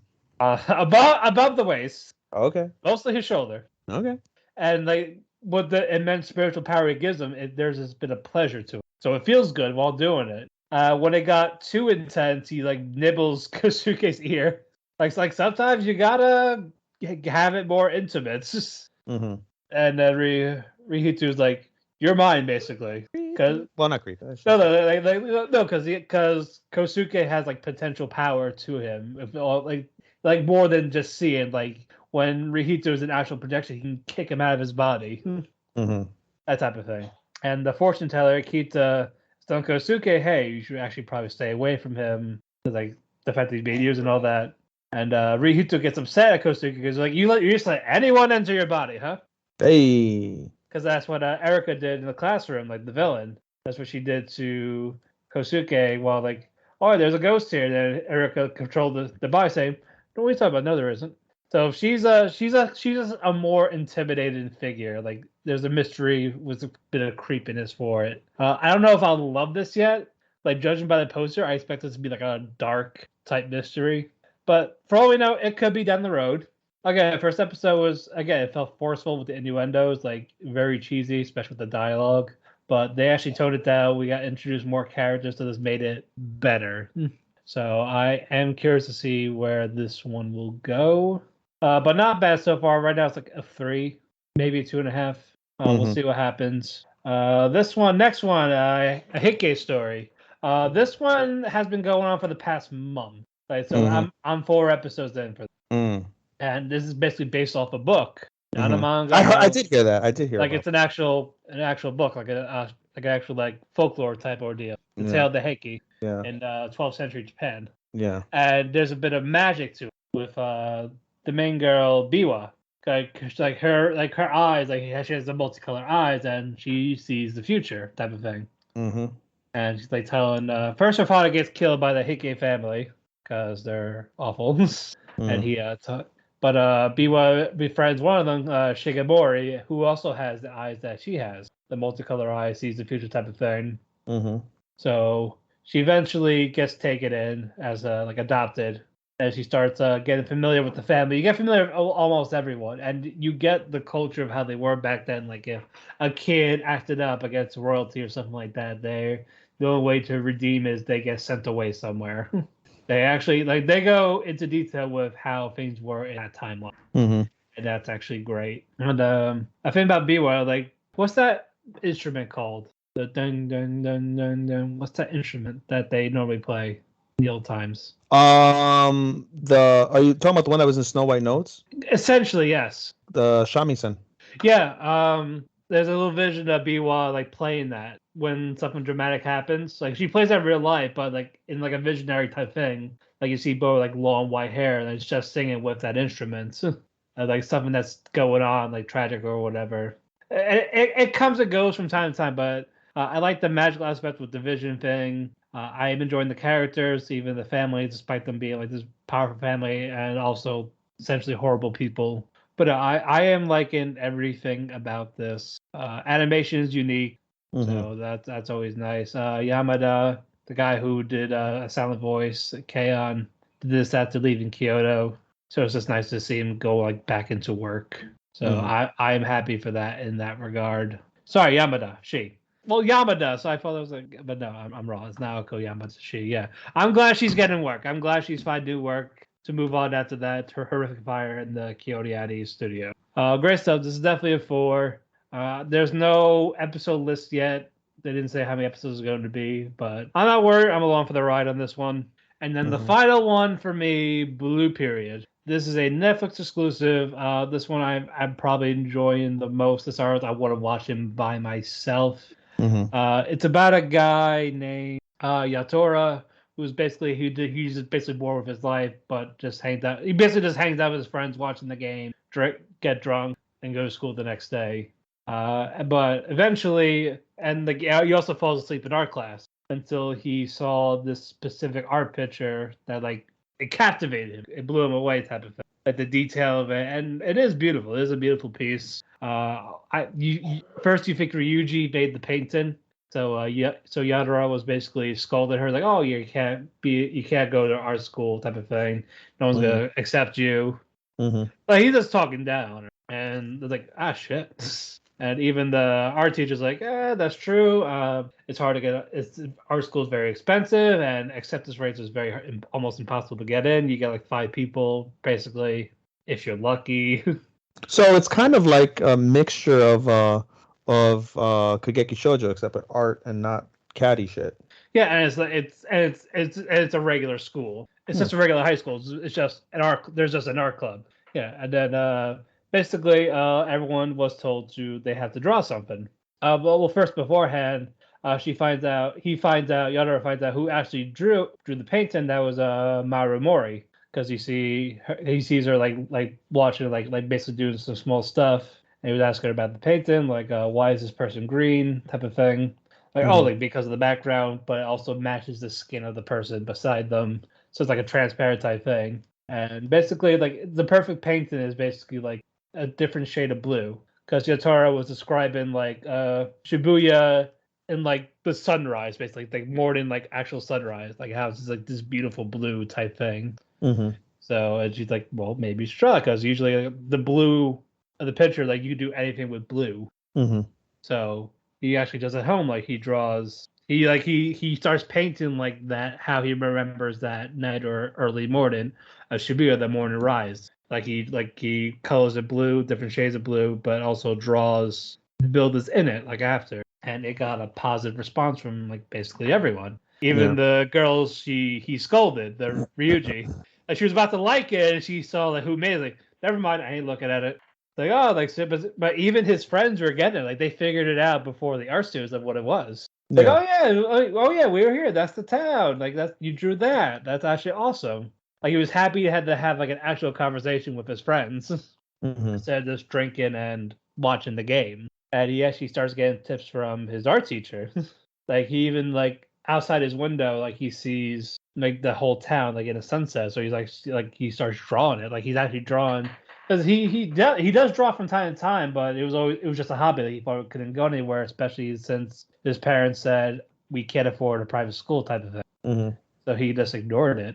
But here he is drawing. He starts getting pointers from his teacher that he's like, you know what? He wants to sign up. He wants to sign up for the art club. He wants to actually try to get into this fancy art university in Tokyo. So now he's actually going to take his painting seriously. So if you like paintings, if you like art, there's a bit of drama in it, and it is a slice of life for you.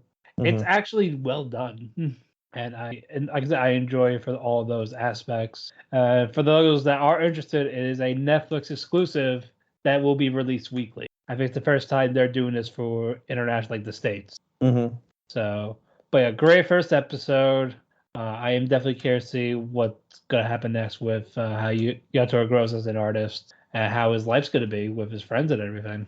So, I believe that's it for me in that one. Alrighty then. Alrighty, now the real meat of the matter of stuff we are watching together. But first, we're gonna do one more review.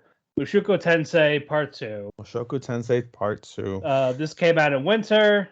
And we loved it. We were supposed to get it in the summer, but delayed to the fall.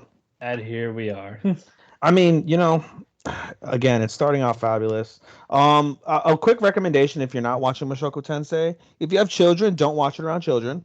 Yeah, please don't. If you have a wife that will get offended, don't do that either. Don't watch it at work or school. Definitely just watch it at home.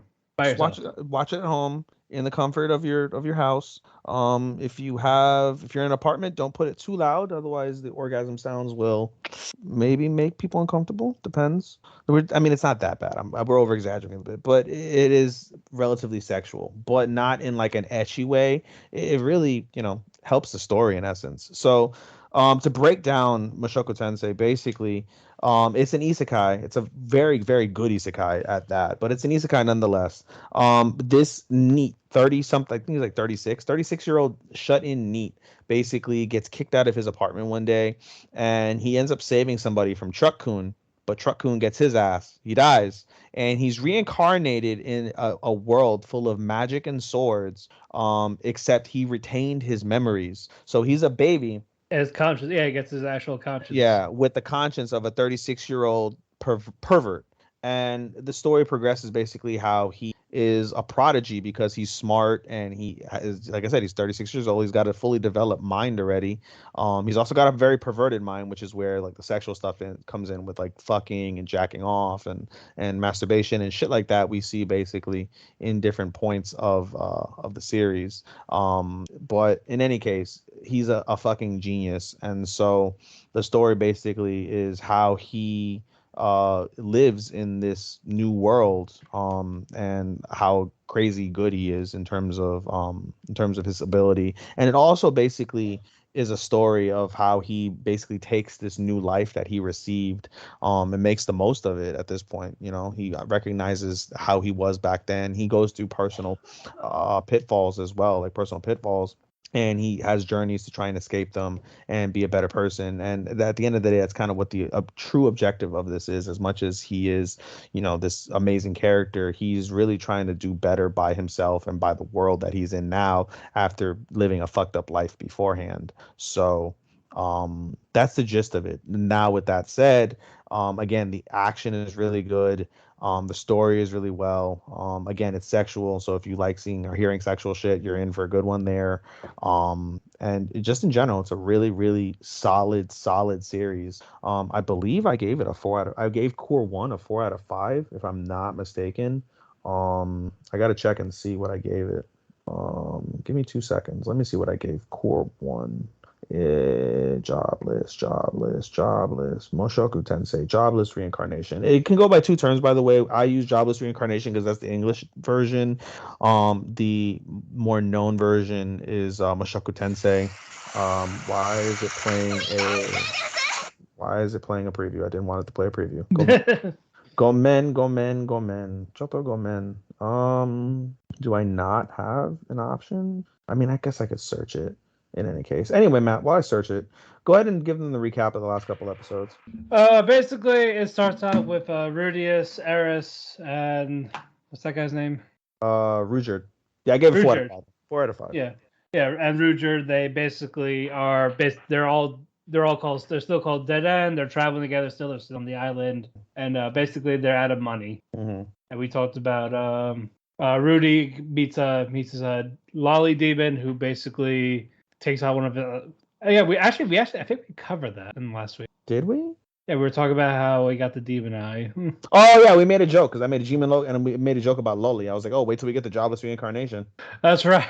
Episode 12 has a lowly demon that blesses Rudy with a demon eye, which, if you make a correlation, basically this lowly demon has the ability she has 12 different demon eyes. She herself has one, and she gives the other 11 how she sees fit. If you look at one of the main characters from episode 1, which is Ghislaine, which is the sword freaking priestess, she keeps her eye covered. When she reveals the eye, it's a demon eye. Each eye has different like abilities, and so the eye that she gives Rudy is the eye of Foresight. So if he puts magic into his eye, he can basically see ahead into the future, up to like 3 seconds, I think, into the future. His limit is a second for right now. So if as the second in the previous episode, did you see you saw the last episode, right? Yeah.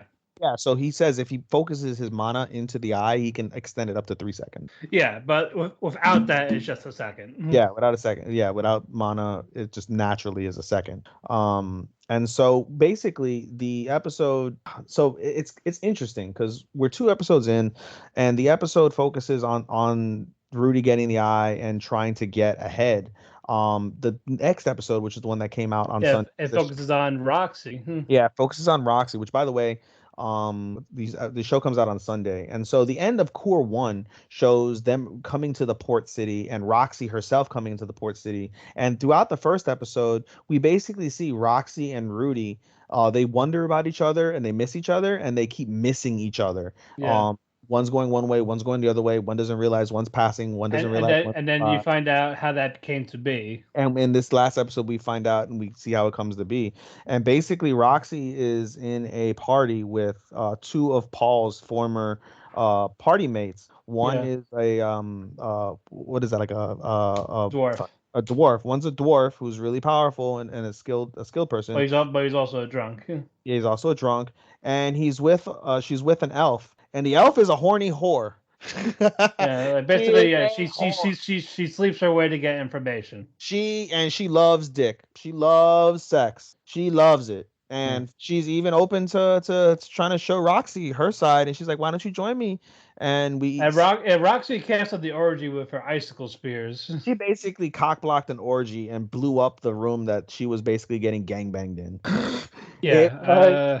fucking hilarious. Which, by the way, in the first episode, we see Rudy pass that, and he hears Martha, Martha, and Rudy's like, he gets in his creepy little fucking his thing. Yep. He's like, nope, I can't stick around. He has to go try and figure out what's going on with the eye, try and find Rouger and Eris, and so freaking They're on the boat. Meanwhile, Roxy has to break up the orgy, and basically they realize she basically makes an executive decision. She's trying to find everybody in the family. So Paul's missing Rudy. Yeah, the Gray Rat family. Yeah, missing his wife, and then missing his mistress and their child. So basically, Roxy's like, all right, the wife is fine, Rudy's fine. Let's just focus on the mistress and the child. They're the people who we need to find. So they basically, in essence, give up on Rudy for now. Rudy sets sail from the port city that they happen to be in together. He sets sail. They send Rougeard ahead of time out Be there smuggled. to be smuggled in, and they were supposed to basically hand up a deal like, we'll smuggle you to this other side if you help us relieve us of these, if you smuggle these. Yeah, basically free the prisoner that they're looking for. Yeah, so basically they have to smuggle some assets, which we learn later are prisoners. We'll get into that momentarily. So then the episode basically focuses at the beginning on, or the second half, I'm sorry, the episode focuses on Eris being extremely seasick, throwing up into a bucket, and she's basically half naked at this point. She threw up on her robe. Her robe is drying, and she's half naked. She got her opie out. She's 13 now at this point, which is obviously still underage, but Rudy's only 11, and he's super perverted, so it fits. It's okay for them, even though it's not okay, but it's okay for them. So Rudy gets a boner seeing Eris half naked and as an 11-year-old boy, so he heads to the bathroom and he rubs one out. He rubs one out, and the Eris is like, "You smell funny." You smell funny, which is fucking. He didn't wash his hands. They're in the moving sea, but you still get that musk after. Yeah, I guess. Yeah, so yeah, so she probably smelled the musk of it. Of nut. In any case, they get over. Yes, they get. Okay, we're here to pick this person up. Like, okay, fine. Why don't you say so? And Rudy sees one of the prisoners, Nico, getting abused for screaming. I think she got beaten to death. No, she got killed. She got sliced to death. We find out later she slices to death. He goes to Rougeard. He goes like, "Oh, Rougeard, we're gonna get you out." And he's like, Rougeard, by the way, for those who didn't see Core 1, Rougeard is what's called a Superd, which is a demon thing that supposedly hates humans. And we find out his story is all fucked up. And it was actually the king whom Rudy is basically working for, in essence, or like the god deity that ordered the Superd to basically be a fucked up race and be scapegoats for like this. Yeah, and basically he's with them to basically reestablish their image. Yeah, that they're decent people, but they do kill. And Rougeard's like, listen, the assets that we need to relieve are 5 demon children. There were 6. One was just killed. And Rudy obviously feels bad, and he tells Rudy like, he just wanted to kill. We must kill everyone, and Rudy doesn't want him to kill, like Matthew just said, but he assures Rudy like, listen, your hands aren't going to be dirty. I want to do this. This is something I need to do. Let me do it. And so he says okay, and Rougeard goes on a killing spree and kills everybody. While Rudy rescues the prisoners. Yeah, the prisoners are a little bit scared of him as a human, so he puts his staff down. He starts talking beasts to them, and of course Rudy's a pervert, and so Rudy sees some opie, even though they're abused under malnourished opie. He gets excited, but he's like, nope, gotta stay focused. So they escape, and then the girls are like, there was a dog there. Why didn't you get the dog? Why didn't you get the dog? And Rougeard's like, we have no time. And Rudy's like, it's fine. I'll go back and get the dog. So he gets the dog. Rudy becomes a kid because it's like, oh, it's a fluffy dog. Yeah, a sacred beast, as it's called. Yeah, that was probably what they were looking for. Yeah, but it was a fluffy dog. So he starts playing with the fluffy dog. Meanwhile, 2 people that were there from the beasts, from the child beast, what's it called, village, to save the girls, noticed everybody's dead, and all you see is Rudy with a creepy face playing with the dog. So they basically incapacitate Rudy, and they take the dog and they take Rudy to the village, while the chief that was there is going after Ruijerd and the Beast Children. So we're in for a pretty wild ride in episode 3. Yes. But again, this is a very solid anime, a very solid isekai. It's going to be a top contender as well during this season. All right, now the reviews are out of the way. We're going to talk about our impressions of what is we are watching together. First, Mieruko-chan. This is odd. It's not odd. It's way too sexual for what it is. It's definitely not edgy. They didn't get the rating because they're high school students. I mean, I don't mind them, but at the same time, I get why people. But I'm not. The only comedy is the fan service. Yeah, that's really the issue with the horror comedy. I figured it'd be and Miko's face. And Miko's. Yeah, I was gonna say Miko's reactions are definitely what it is. So for those who don't know, we're talking about Mieruko-chan, sorry, is about a high school girl who one day basically is living life normally and now sees ghosts and demons, and they're trying to basically see like, oh, do you see us? Do you see us? And she does her best to no sell it. She's like, doesn't react, doesn't scream, doesn't cry.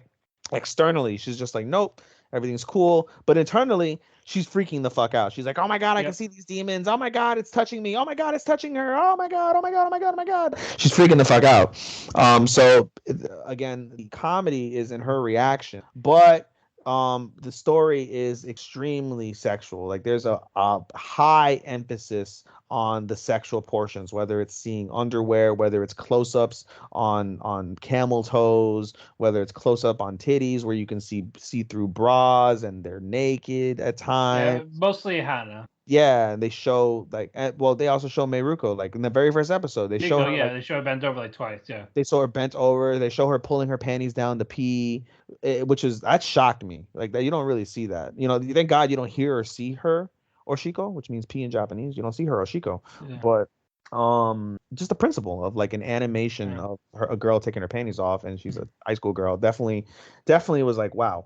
But so, I mean, if you're a high school kid, like my nephew is 16 in high school, he loves the fuck out of this for obvious fucking reasons. But, for somebody like us, like, normal adults, it's a bit much. It's either going to be normal for you or it's going to be a bit much. It's a bit much, even for me. I will say the designs of the ghosts are creepy. Like they're creepy. I get creeped out. I definitely get, because I don't do horror at all. So I seeing the ghost, for me, I get creeped the fuck out. Yeah. But yeah, dude, just in general, like I said, it's unique. I'm sure we're gonna finish it. Oh yeah, I'm gonna finish it for sure. Even though the sexuality is too much, I still enjoy it.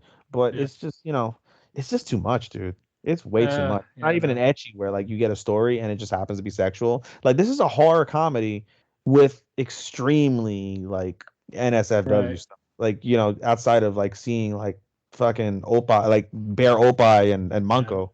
That's about it. That's all you're missing. But yeah, after the first 2 episodes, there is potential, but again, the edgy is a bit much. But there is definitely some elements of horror. They do, especially with the ghosts. They actually do a really nice job on that. So. Yeah, for sure. Well, we will see what happens. I can already tell, like, so far, like, it's not going to get more than a 3 for me. All right, up next, Platinum End. Man, this was dark. Actually, you know what? I want to do Ganabre Doki-chan first. Because that's... that's very short. That's an ONA. We can get that real quick. Yeah. It's an ecchi shorts, but nothing too bad. It's an adult comedy in essence, it really is an adult comedy. Basically, the show follows 2 office girls, as they basically have a crush on the same office guy, and they basically want to be in a relationship with him, and they also want to get fucked by the guy. And so basically, it shows their trials and tribulations of working in an office together while having a crush on this guy. It's nice. Like Matthew said, it's a TV short. It's only 5 minutes long, of which you basically get a full ED. From it. So you see like 2 minutes of story, you get a full ED, which is a minute and a half, and then you get an extra 30 seconds of like after credit, and To lead then up to the next episode. it to lead to the next episode, and then like you see like an image, like an illustration from the mangaka, and that's how it ends. So it's very simple, short, easy watch. It again, it's an adult comedy, so I'm sure people have heard the saying, you never shit where you eat. So if you don't believe in that, you probably would get frustrated watching this, but at the same time, if you do, or have been in a situation where you have had like an inter-work relationship with somebody, or had a crush on somebody, or trying to go after somebody who works with you, you would completely understand where this anime goes. So I recommend it, just in the principle of it, being an adult comedy. Again, it is ecchi, so not something you want to watch in public, I would say. Probably not. Again, all the things that we basically mentioned for Jobless, I might recommend for definitely Mieruko, and definitely Ganabre. It's funny, my nephew, we're going back to Mieruko real quick. My nephew texted me, and he's like, oh, have you seen Mieruko? I was like, oh, I need to. He's like, oh, it's so good. So I see it, and I was like, dude, I understand why it's so good. It's so edgy. He's like, he chuckles. And so the next episode comes out. Episode 2 of Mieruko came out this Saturday, and he watched it on Monday at school. And he's like, Unc, I don't think I could watch Mieruko anymore in school. I was like, yeah, I wouldn't do that, dude. Yeah, don't. I wouldn't do that. Like, I hadn't seen it yet, and I saw episode 2, and it was worse than episode 1. And I was like, yeah, no, I would definitely. That's a stupid reason to get in trouble. So definitely watch that when you're alone at home. I'm not gonna say anything to your sister. It's all good. But yeah. Anyway, simple watch for Ganabre Doka-chan. Now let's get to Platinum End. Yeah. This one's a little bit darker. A little bit. Well, at first. A little bit. Dude, that was very dark, bro. Are you kidding me? Oh, yeah. Fine. Basically, yeah. Mirai finishes school. It's like, what are you gonna do next? I'm gonna kill myself. Yeah, we see basically a boy, and everyone's happy around him, and we see a depressed boy. I would say similar in despair to what's his face, to Miyamura. If you watched Horror Mia, and you saw like the despair of Miyamura, he's got that similar despair, except his situation, his story is way worse, as we come to find out. Yeah. So he fucking goes on a building one day, and he's like, all right, he graduates from middle school, he's gonna go on to high school, and he's like, I don't want to do this anymore. He's like, I'm just gonna kill myself. Yep. And he got saved by the angel Nase, saying, hey, don't do that, I'm here to make you better, I'm your personal angel, I'm here to make you happy. Yeah, so she gives Mirai like this wings and an arrow to make people fall in love. Yeah, specifically the gift of freedom and the gift of love. And boy, freedom is very accurate, but love. Yeah.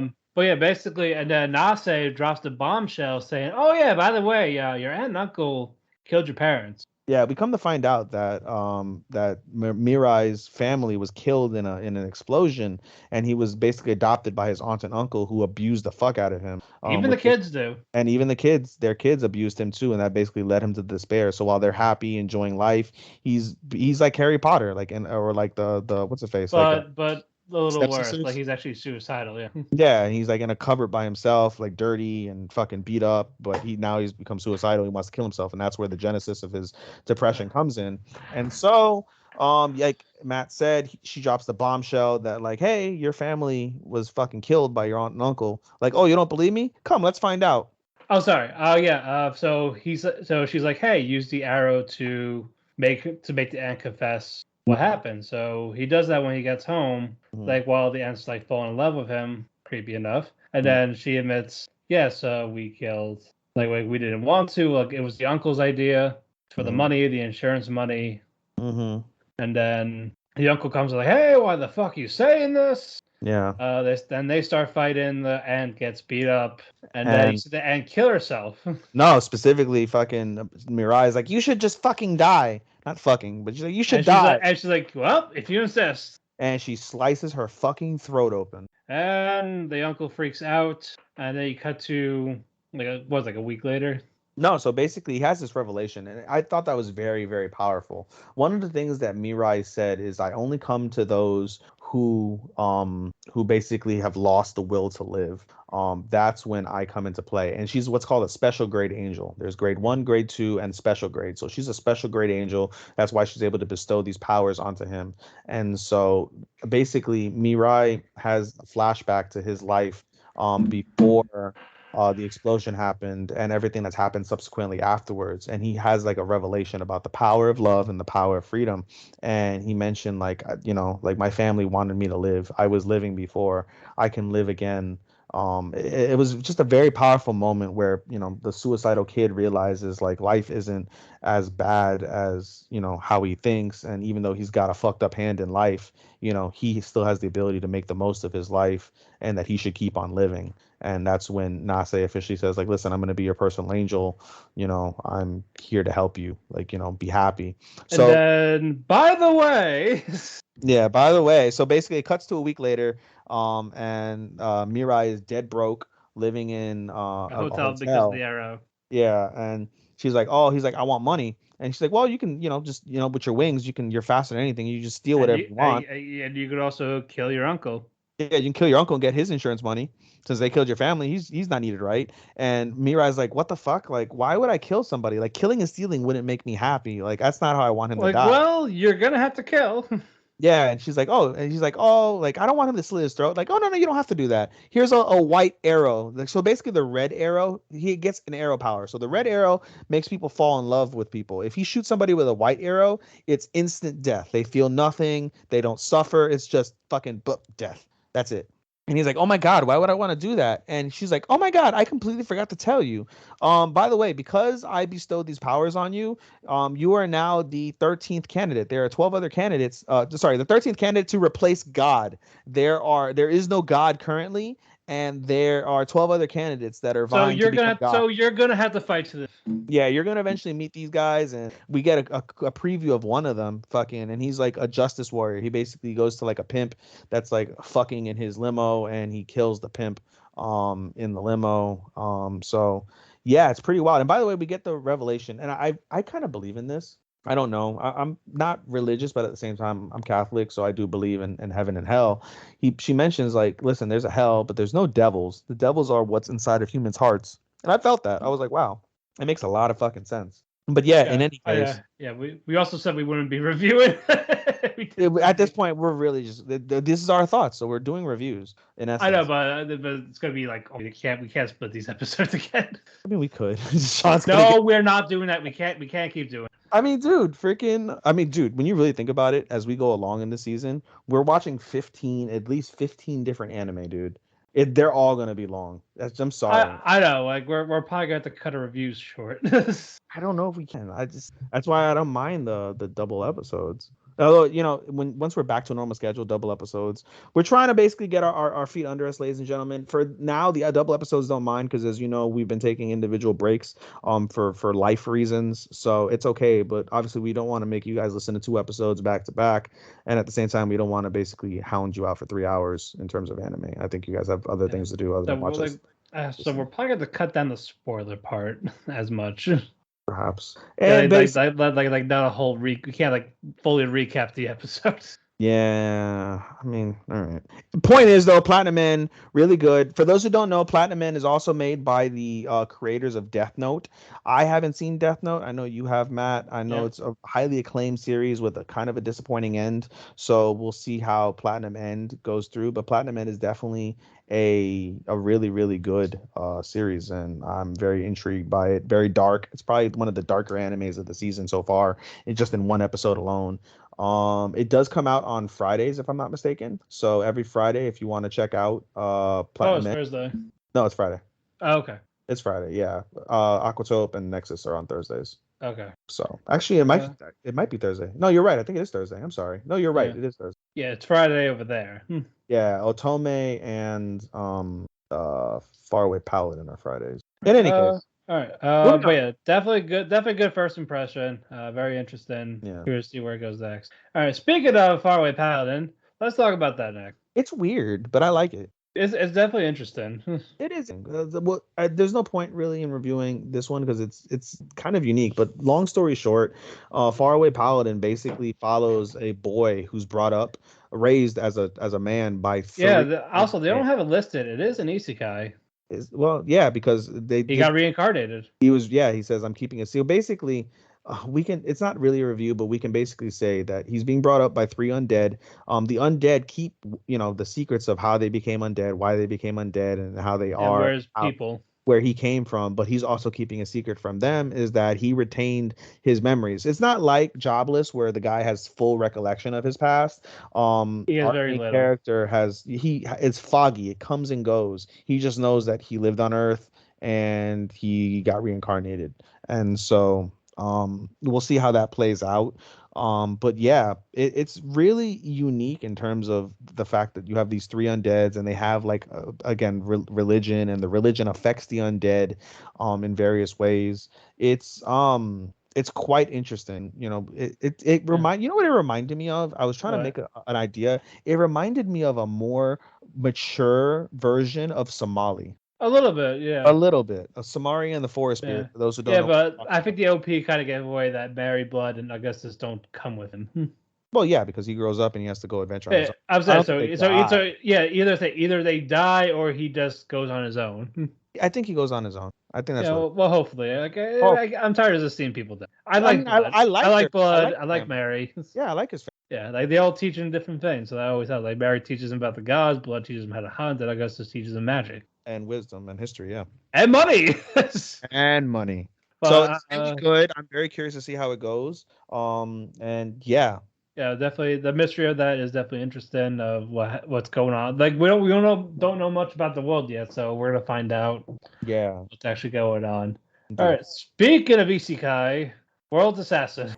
The surprise so far of the season, it Yeah, is fucking superb. Basically, it's an isekai, as Matthew said. The gist of the show is basically the world's greatest assassin is assassinated, and he's reincarnated in a world where he's an as an aristocrat assassin and an who aristocrat. and an aristocrat, and his goal basically is like, all right, listen, he at the end of the episode basically, and it's fantastic. The episode is fantastic because it deals with fucking espionage and killing. It's got guns, it's got crazy action. But again, he gets assassinated at the end of the episode, and at the Yeah, end of the episode, by his own company, like the by its people own that. company, because he's going to retire, and I'm going to teach other assassins. Well, nobody retires. Either you fucking keep doing it or you die.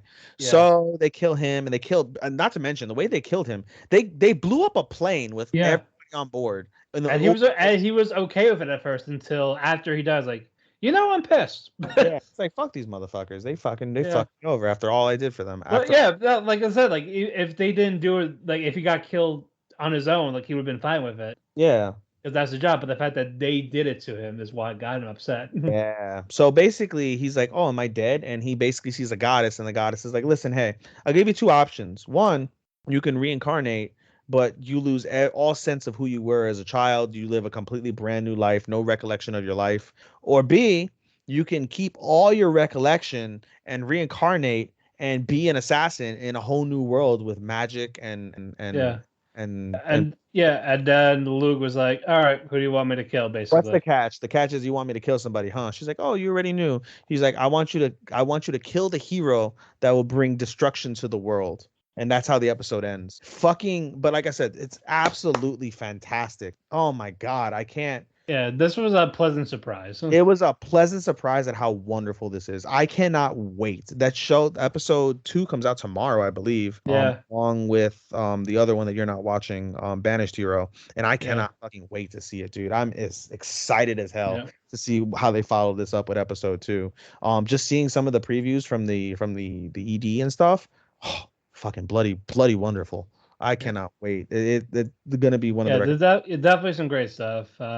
yes. We don't know much about his companions yet, so I'm actually curious about them. Tarte, Dia, and I think Maha.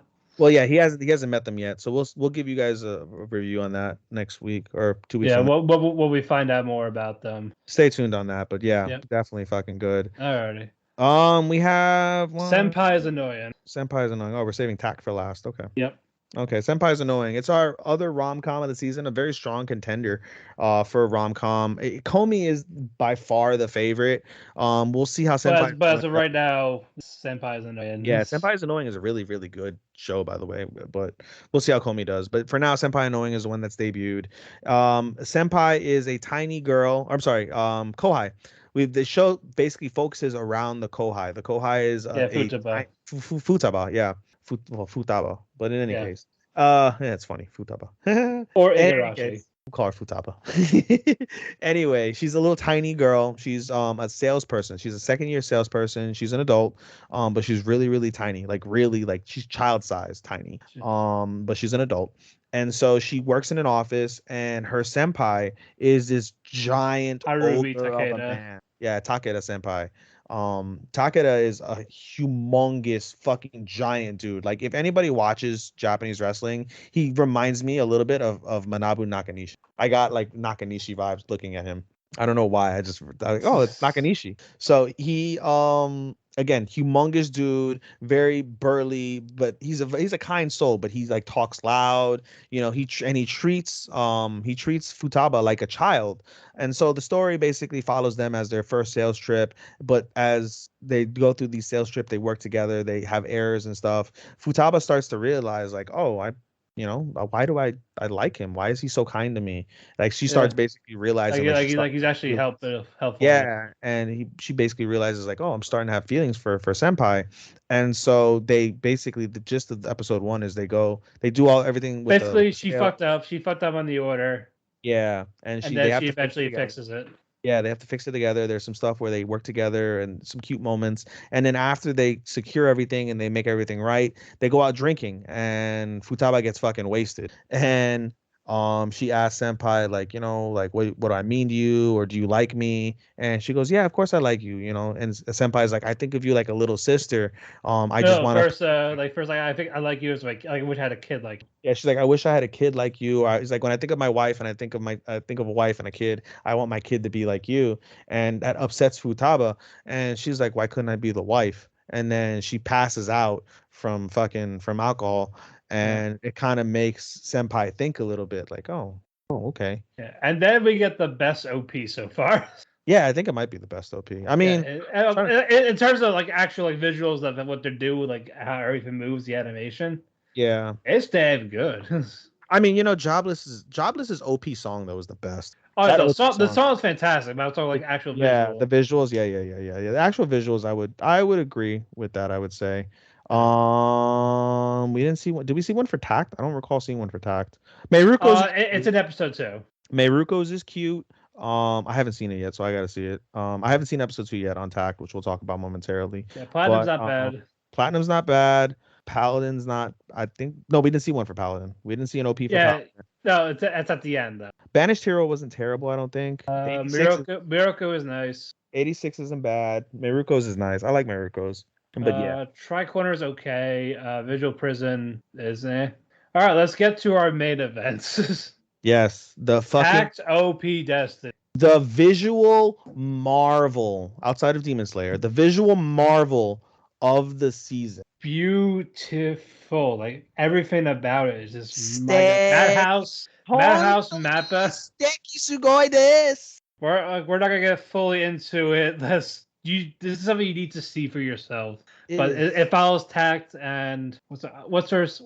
You're forgetting Madhouse too. It's a joint project between. I said Mappa. I didn't hear you say Madhouse. I heard you say Mappa. Mappa and Madhouse. Mappa did episode 1. No, Madhouse did episode 1. Mappa's doing episode 2. Episode 2 dropped today as we're recording, Tuesday, August the 12th. I have not seen episode 2 yet, so I can't really give you much details on it. But just seeing the opening episode, again, just the details, the animation, the music. This is a musical anime, not a musical anime, but it follows music. Think of a shonen. Music. Yeah, think of a shonen that follows music. That the main theme is music. It is wonderful, and I cannot wait to see more. I love music. As Matthew and I both love music, we both love shonen, and again, we cannot stress enough the quality of this animation is. It's movie-esque, next level production. Nothing outside of Demon Slayer, I think, touches it at all this season. Platinum End has got some pretty good animation. Finest Assassin. This is definitely going to be animation of this. Yeah, I can't think of anything else. 86 has got good animation. So 86 has got good animation. Jobless has got good animation. Yeah. What's it called? Finest Assassin, good animation. Platinum End has got really good animation. But this just tops it. Yeah, Banished Hero's has got good animation, but this is head and shoulders outside of Demon Slayer, head and shoulders above anything you can possibly watch. It's a good story, good action, very good action. And again, oh God, Yeah, I love that Takt the Maestro in Destiny is basically like the symphony per so se. she's not technically Destiny. She's got another name. Let me find it. It's like Cielo or something, like cello. Her name is basically cello, which is, obviously a musical instrument. So Unmei is the main character, although she goes by cello, or you can call her Cosette. She's Cosette. Cosette. There we go. Sorry, Cosette. Yeah, her in that form is Destiny, but her actual name is. Yeah, dude. And you actually find out more about that in episode 2. Okay, cool. Yeah, I'm gonna watch that. I have that, and I have the 2 other anime, Finest Assassin and Banished Hero. I'll be watching those tomorrow, basically, because I'm gonna go to bed. But no, but it's fantastic as well. Again, this is one of those. Please see for yourself. Fucking perb. Cannot stress how is. Oh my God, I get so excited just thinking about the clarity and information. Just wait till episode 2. Like, shit. So exciting. I cannot wait. So before we wrap up, what are your 5 that you're anticipated for us? Out of your first impression, like what are the top 5 that have blown you away? Number one is 86. It's my anime. It's for now. Yeah. We'll see how it goes throughout the season, but 86 is my front runner as it stands right now for anime of the season. It'll be Demon Slayer because everybody loves Demon Slayer, but to me, it's 86 so far. 86 is number 1. I would say, God damn, it's so tough, man. There's so many great anime. Well, it's not like a rank, Greg. It's just your 5. Like I want to rank. No, I want to rank them. 86 for me is number 1. I'm gonna go with Takt as number 2, just because again that visualization is it's that impressive that it trumps a lot. It trumps a lot. It trumps so much. I'm gonna go Takt. So 86 1, Takt 2, Finest Assassin number 3, because again it was very, very, very, very fucking surprising at how stellar that was, and I hope that continues on. So we're gonna see how that goes. I'm gonna go so far with Finest Assassin at 3. We're gonna go Jobless at number 4 because again, I love Jobless, love the story, love obviously I love the sexuality because it's funny. But again, good story. I'll do Jobless 4 and 5. I'm gonna do Platinum. Platinum End is very intriguing. The darkest anime of the season. I'm very curious to see how they follow up with that shocking episode 1. So those are my 5 in order how I would recommend you watch them. All right. For me, Mushoku Tensei, Takt op.destiny. That is in order or no? No. Yours are not. Okay, I gave you mine are not. No. Okay. I'm gonna keep it. Until the end. I mean, we'll see. Yeah, Takt op.destiny, Blue Period, Senpai is annoying, and Hieke Story. You notice I didn't go. I love rom-coms. I didn't go with rom-com. 86. 86 shonen. Fucking. Takt, you went for most of the action. No, I'm sorry. Mech. 86 is mech. Takt is action shonen type. Shonen music type. It's actually now shonen. Is it a shonen? Okay, so it's not. It's not. Oh, it's not a shonen. Sorry. Okay, so musical action. So 86 is mech. Takt is musical action. Fucking World's Finest Assassin is isekai. Mushoku Tensei Jobless Reincarnation is isekai. Platinum End is supernatural. It is a shonen. Shonen supernatural. Yeah. I didn't go with any rom-coms this season, ladies and gentlemen. We'll see, because we have one final show that we'll talk about in our next episode that hasn't come out for us, and that is Komi. By the time we record again, but we probably won't review it until we're all caught up, unless it's weekly. It is weekly. It is going to be weekly. Komi is weekly. Yeah, it's going to be like Blue Period. It's going to be weekly.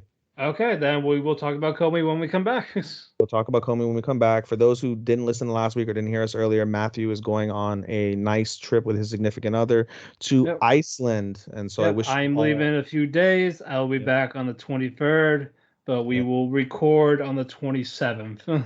That sounds good to me. I should be caught up everything by then. I'll be sure to try my damnedest to be caught up as well. I wish you safe travels, brother. I hope you have fun. Stay safe. Don't get abducted. Don't fall into a volcano. I won't get sick again. Don't get sick. Don't get COVID. Fucking hope you have lots of fucking 3-way sex. All that shit. Yep. You can follow me on Twitter at DamienPhoenix12. We want to thank Chairshot Radio and W2F Network for hosting us. You can find us on where you find your favorite local podcasts on our radio, Spotify, iTunes, Amazon. You name it, we're most likely on there. We do have a Talk the Keki Twitter finally.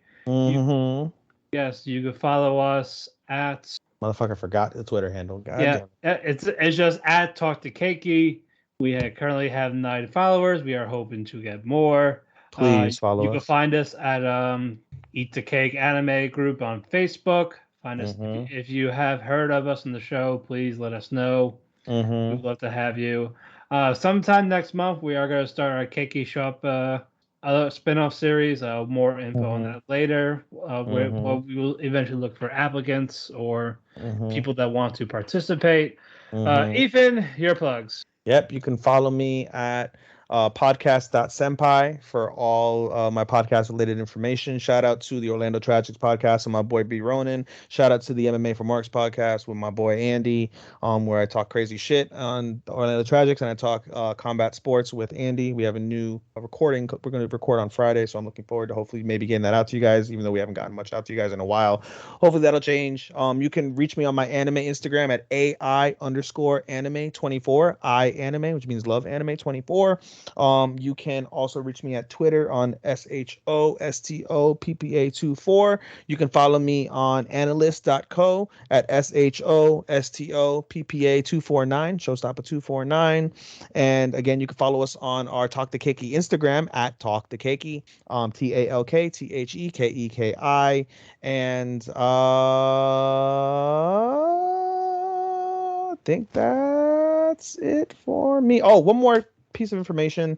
I'm gonna try my damnedest because EDC for me is coming up in a month. I'm gonna try my damnedest to try and represent Talk to Keki somehow. If you're going to EDC Orlando November 10th, 12th through 14, 12, 13, 14, if you see me out there, oh my god, I cannot wait. By the way, I'll spoil this now.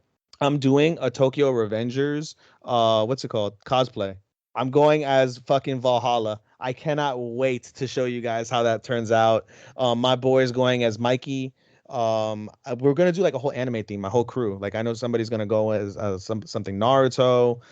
Someone else is doing another one. Like it's gonna be fucking fabulous. I can't wait to show you guys. I'm gonna try and represent Talk to Keki out there as well as my other podcasts. If you see me out there, you'll see me with the Valhalla jacket. Please come up to me. Please let me know you watch a show or listen to the show. I will forever be eternally grateful. I will add you. I will be your friend. Again, shout out to you guys for that. Hopefully you guys will see me out there for that. So I think that's it for me, buddy. All right, we've had our cake. We talked our cake. We are full on cake. So we will see you in 2 weeks. So until then, arigato, and ofaku, and sayonara. Sayonara, minasan!